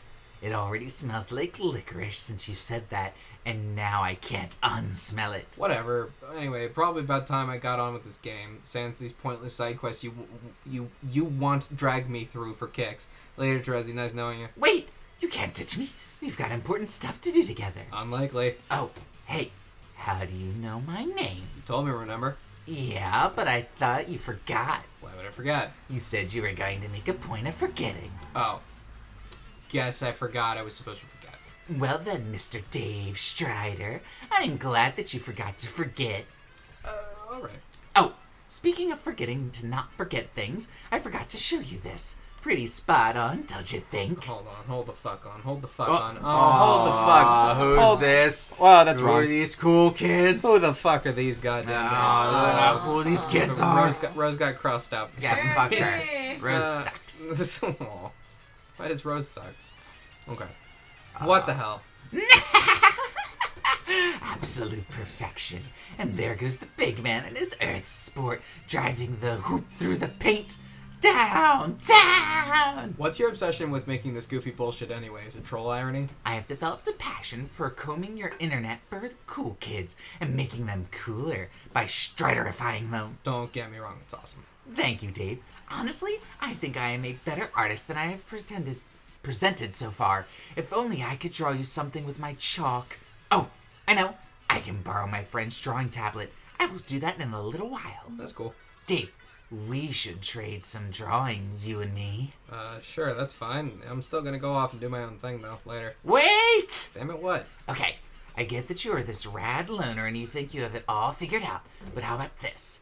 If I am meant to help you, then your future self ought to visit you right now and give you a thumbs up, right? It will be your way of confirming to yourself that I can be trusted. There's no way you would plan to do that in the future if you end up regretting it, if you end up regretting my help. Does that sound fair? Yeah, fine, but I doubt that oh fuck, there I am standing behind that column. Look at him. He's doing it, isn't he, Dave? Dude, He's doing Dude, the thing. dude. He's giving you a thumbs up. dude, she's cool. Alright. Alright, she's cool. Okay, so what's the plan? I thought you would never ask. There's so many plans. We're going to be so busy, Dave. You have no idea. Well, that's cool.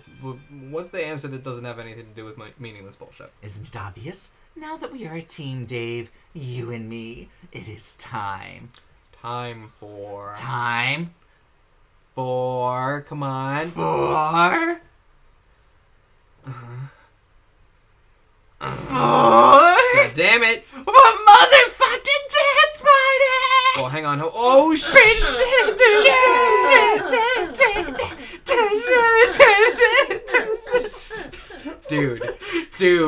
Dude. Whoa!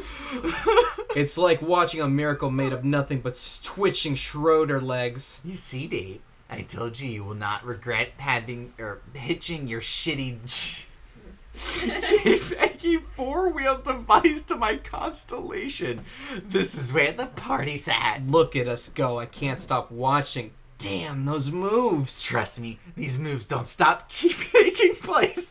Not at this party. I can see I'm going to have to drop everything. Drop it like it's simultaneously hot and I just tripped over the rug. Dedicate my undivided attention to this shit. Dave, why trip over that rug when you can cut it? Tap, tap, tap, tap, tap. Shoosh, shoosh. Damn, you're right. Truth be told, everyone will be tripping when I'm done. Once I upset this biz nasty with my swift cuts, dudes will phalanx themselves agape like they're offering to store my shit in their mouths for the night. Rows of glassy-eyed human flycatchers beholding categorical fucking domination of the dance floor. But they won't catch none cause the fly's all mine. You have all the delicious flies. There's not any I don't have. I'm crafting a new dance move to shock the shit out of asses and pants. Fred Astaire's ghost will weep in the arms of his own nimble, rotting corpse. What is your new move, Dave? It's called the Smug Cracker Parlor Wiggle. Ooh, I imagine these gyrations will smell quite fresh, like recently leavened grub loaf. Of course, and just when the scene thought it was starting to recover from its ridiculous erection over that's when I bust out another fierce move. I call it the Rage Clock Me in the Double Smirk, please. Cut out to the rude jam asking for it. How rude would you say this jam is, Dave? I'd say if I had to take an educated guess, it was outright goddamn unmannerly. Needs to be worked over by some stuffy prude at finishing school. Will you teach me these moves? I don't know about that. Please, Dave. You stand there and do the unmannerly moves, and I will observe studiously. I don't know if you can keep up with me, kid. No offense, it's just magic in these shoes, and the coy gnome I ransacked wants them goddamn back. Come on, you take the lead and I will follow, like this. Hold on, what the fuck is this shit? Oh my god. Oh fuck me first. Oh, it's pretty good. Oh, hang on. I feel like I should be offering some visual rebuttal here. You aren't giving me any time though, damn it. This is because I have you at the temporal disadvantage. I can pause and do whatever I like and then continue our conversation without missing a step. But do not worry, Dave. It would be a shame to have to whiff your fragrant tears again. Eventually the tables will turn and the advantage will be yours. You will have all the time in the prenatal universe at your disposal, being the night of time and all. Oh yeah, I keep forgetting I can time travel. That's fine, I guess. And once you have the upper hand, and there are more Daves scrambling around than you can shake a broken sword at, then you'll get your chance to impress me, like so. Give me that fucking shit. Oh my fucking. Oh, hang on. Oh, hang. Oh, there she. Oh, damn. Oh. Oh. Wow. Oh. See, I can't compete with this. But seriously, what is the real fucking plan here that has to do with not fucking around? There is no plan that does not involve fucking around. Oh my god, me. But we will make sure all of our fucking will be applied to a constructive direction. Okay, could you try to be somehow even less subtle when you hit on me? Thanks. What? What did I say? Man, never mind. You will have to forgive me, Dave. I think sometimes the meaning of words is lost through our cultural differences. No shit. I'm going to infer that your species reproduces by having sex with a grub in a bucket or something. Am I close? Dave, that is absolutely the filthiest thing I have ever heard anyone say. Okay, sorry. Back on point. What are we doing? Well, we need to start making some money. Lots and lots and lots of it. Okay. When you have saved up enough, we will buy you your first frame motif. Then you can start cutting out truly the flyest of moves, and that is when we will begin the most poorly behaved dance party of all. Sounds cool. Demons and denizens alike will tremble before your fidgety gyrations, and most importantly, you will prove yourself to be the best human boy of all. Way better than that dorky Egbert and whoever might be meddling with him at any given moment. Huh, what an odd thing to say. It demands no explanation whatsoever. No, of course not. So, how do I start making all that money? Patience. Remember how I said you have plenty of time? Tell me anyway. Okay, well, take what you have saved up from climbing your Ech ladder and start with, how much money do you have? No, I never really looked at it. Nice job, Ace Gamer. Maybe you should have a look at it. Okay. And then I will advise you later after observing the grand scheme of all things and all Daves. I will leave you alone for a little while to wander and explore, but I will be back, and I will come back with a drawing tablet, and then you will see some true masterpieces. Okay, after all this hype, you better be prepared to fucking dazzle me. Are you gonna bring it?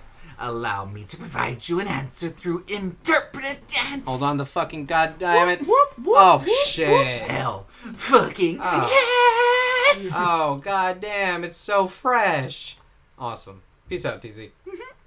Oh, shit. Oh. What is it? Fuck.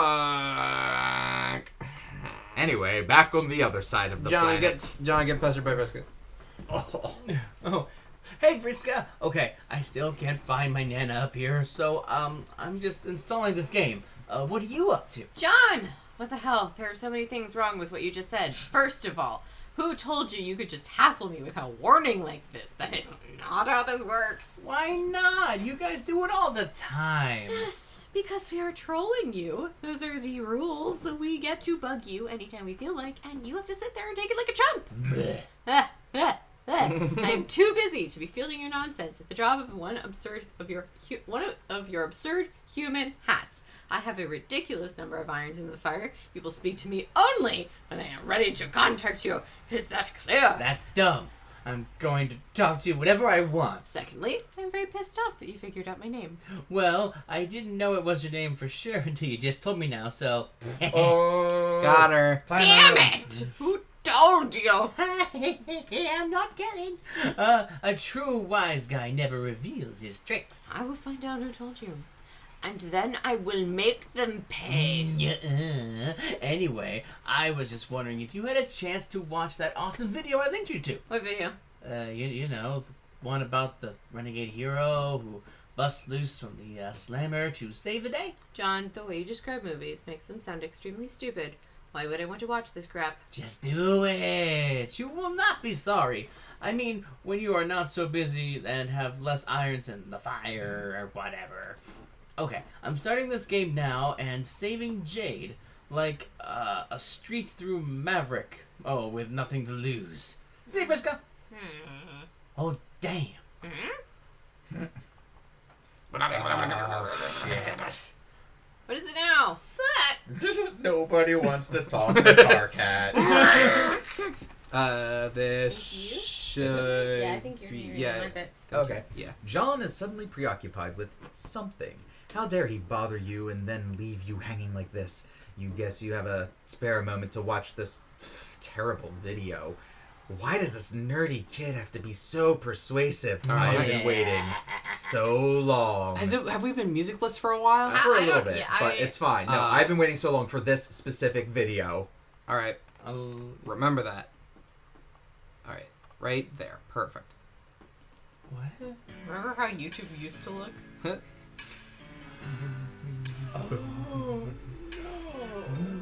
I'm gonna go subscribe to Passion for Nick Chunlin.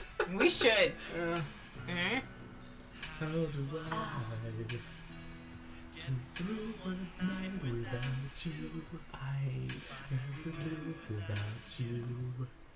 What kind of life would that be? I don't know. When my arms do the holds, my heart, my soul, you never leave. No!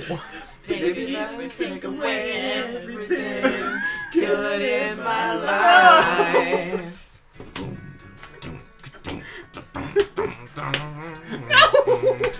Without you, there'd be no sun in my sky. There'd be no love in my life. What kind of life would that be? All the time. Is this red quadrant? I think about it all the fucking time. Alright. Give a Songs word in my soul. if You ever leave. I'd sing, but I don't know what song this is. Jay, Friska's a Jay, crush on we're Nick gonna Cage. make you a Homestuck playlist, which isn't Homestuck music. It's all the music referenced in Okay. Homestuck. Alright, I say that we go for one more conversation. Okay. Because this is one of the longer ones. Hey, shithead, you are in huge trouble. A word with you and your friend. Oh no. Which conversation is this for you? Second or so? What are you talking about? I mean, the second time you've spoken to me, or first? John, for all intents and purposes, this is our 10 millionth conversation. Oh. No, I thought you were going backwards, though. I was. Got back to the beginning, then jumped back ahead of time a bunch of times. Stop being so linear, it's getting old. Now I need you to join this memo so that we can discuss something important. Memo? Click the awesome banner I made. Fruity Rumpus Asshole Factory. Hey! This is my pitch. You will accept this, yes? You'll click on this? Okay. Okay. Okay. Good. Alright. That's so many fruits. Let's see how well I can do this.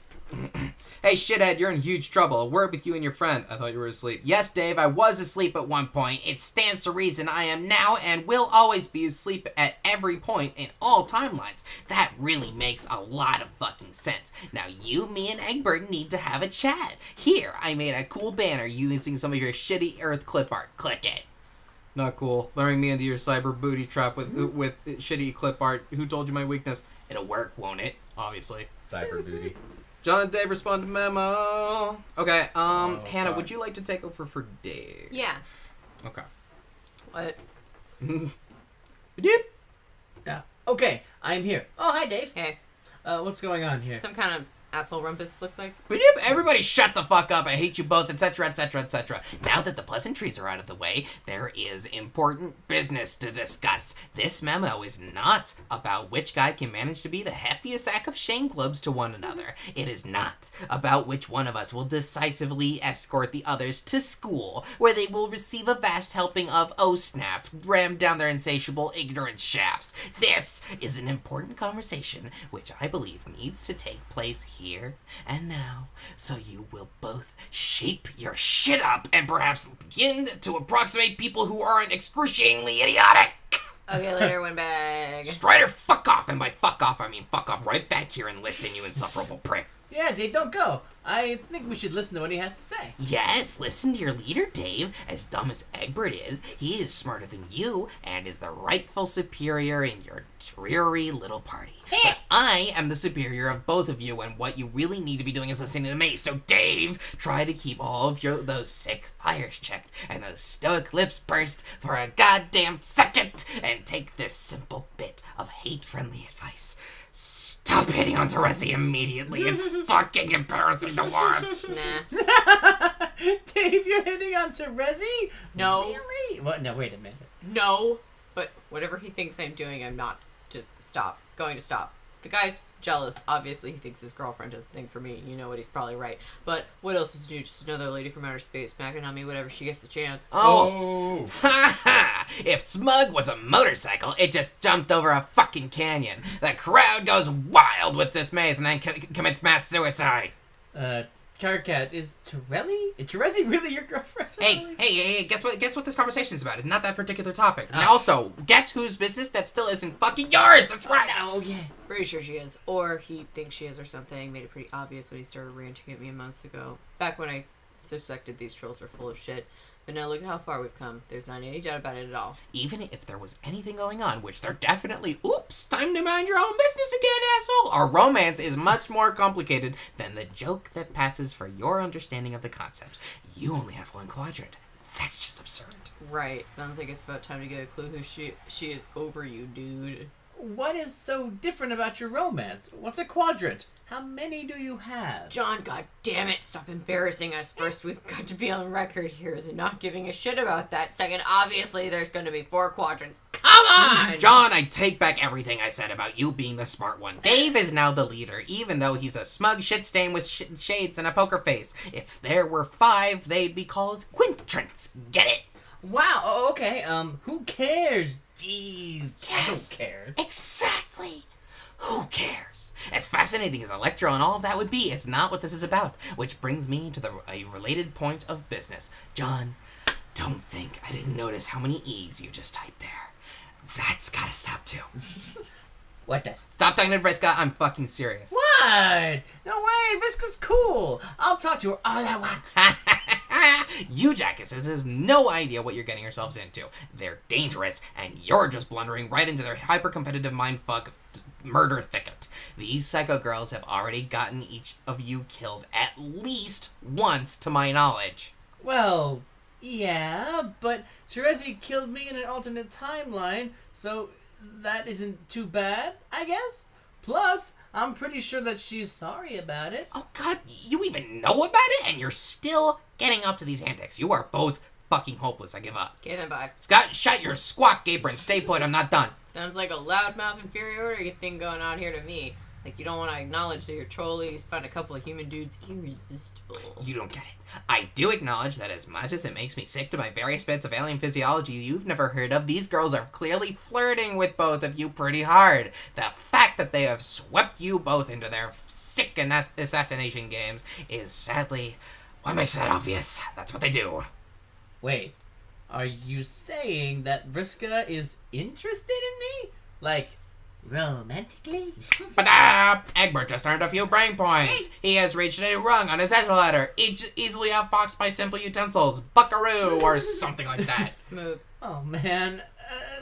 Yes, let's all have a great big old man over that, and then fucking cut the horseshit forever. Sound good? I'm not even sure what to think about this. Dave, what do you think I should do? I don't know. Do you like her? Well, like I said, I thought she was pretty cool. Kind of bossy, but pretty friendly. Yeah, okay, but I mean, anything more than that? Like, if Earth wasn't destroyed and she weren't on some other universe on a planet full of unspeakable frothing dipshits, she would be on Earth visiting your town or whatever, and you want to ask her out and go see one of your dumbass movies, like the new McConaughey jam where he smirks and, like, all but deliberately draws the audience ire like a goddamn magnetron. McConaughey. Wow, I don't know. I mean, yeah, sure, it would be fun to do something like that with her, I guess.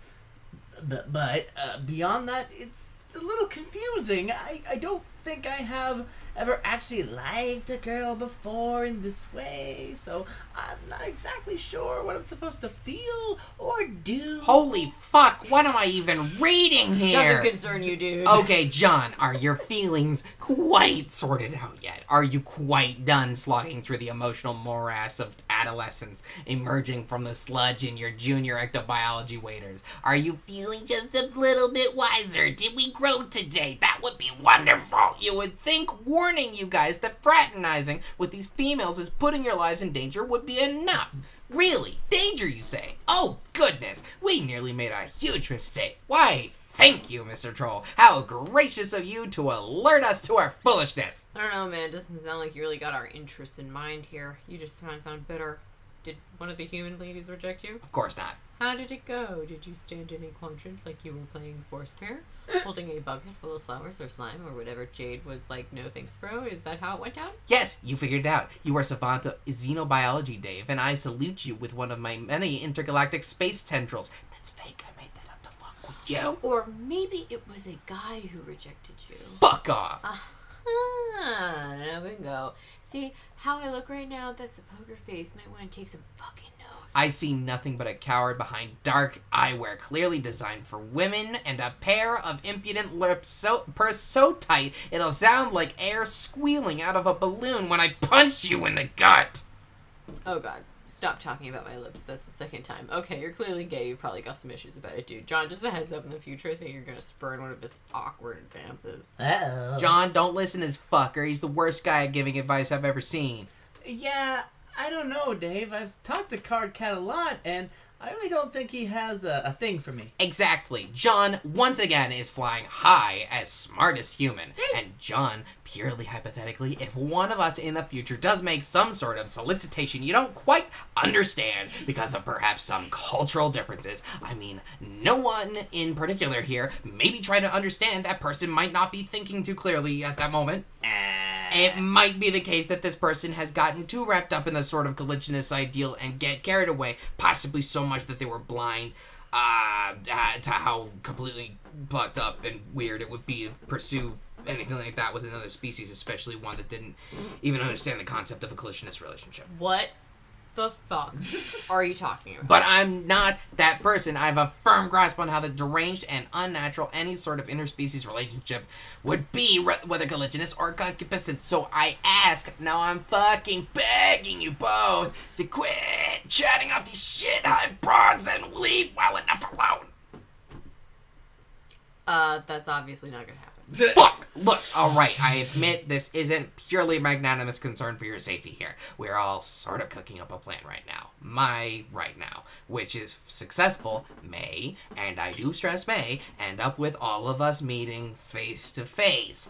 And what I'd like to avoid, if at all possible, is to have this rendezvous instantly and deteriorate into a lot of revolting troll human sloppy makeouts. That would really just ruin it for me, okay? Really the only scenario that I am sure would cause me to regret success. Got it?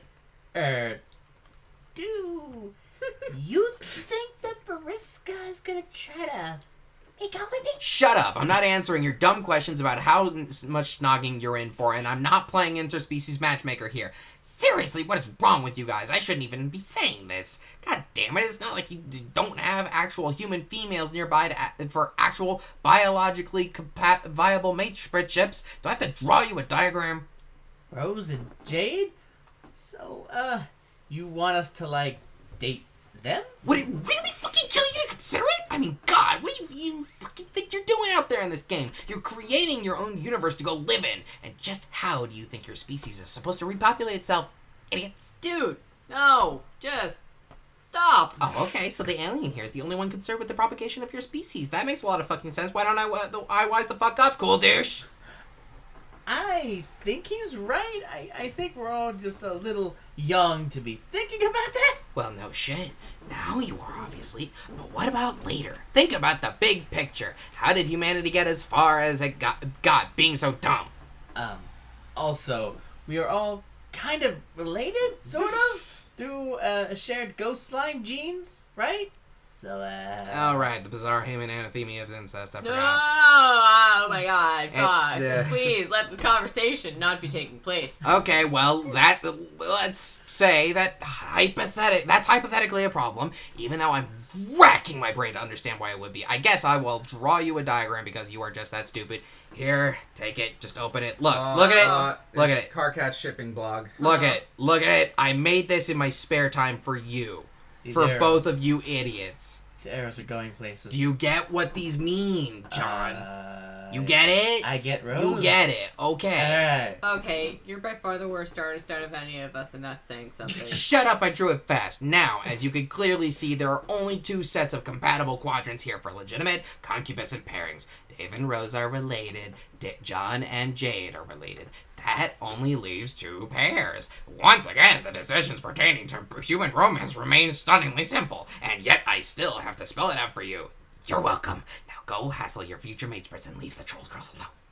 Thanks for the shipping grid, bro, and drop everything. Got a baby with Jade right now. No peeking, Kay. Wow, I have to marry Rose?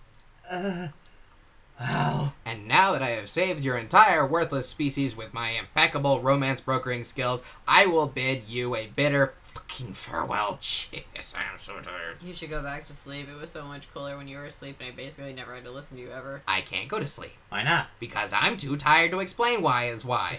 You'll figure it out later. Memo over. Get out of here. Badoo, badoo, badoo. The triple badoo. The last one had a big middle finger. You cannot be past Carcat because in the past Carcat is asleep. We can't start that right now. I think this is a good Wait. place to end. Well, do you think the video would be fine to watch? It's And not then- a video. Oh, are you sure? Yeah, I'm I pretty think sure. it's the first one. Are you sure? I could have swore. Well, you know what? Let's check. We got small spoilers for tomorrow, for next time. Hang on. What?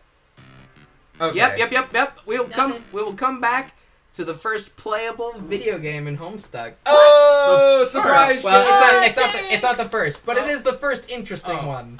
Yay! Oh, okay. Hooray! Yay! That's gonna be a really good thing to end Friendsome with. Yeah. Yeah. That's gonna be a really good episode. What a good ending scene. Oh, how nice. That was really good. All right, folks. Well, thank you all very much for coming in and enjoying Hamstack with us. Indeed. I had Definitely a fun state. tonight. Sorry for the gap in between episodes. Yeah. We're gonna finish this up. Rest is coming soon, promise. Yes, yeah, yes, yes. we're gonna do it soon. Yep. In So fact, hi, YouTube. this probably also needs to wait until the other ones are up. Oops. But it's being worked on. We're gonna go.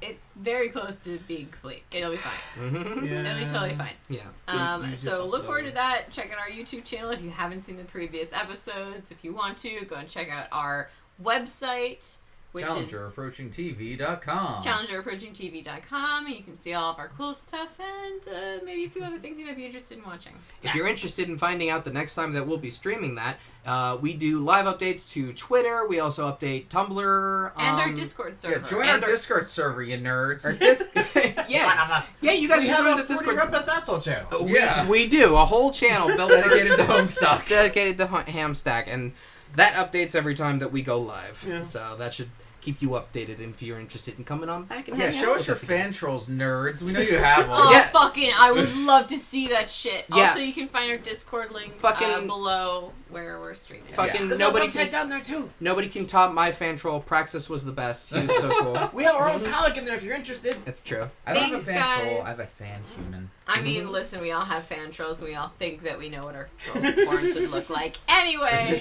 we will see you in the next episode. We'll see Claps. you then. Give him the clap. All right. Oh, God. oh. So All right.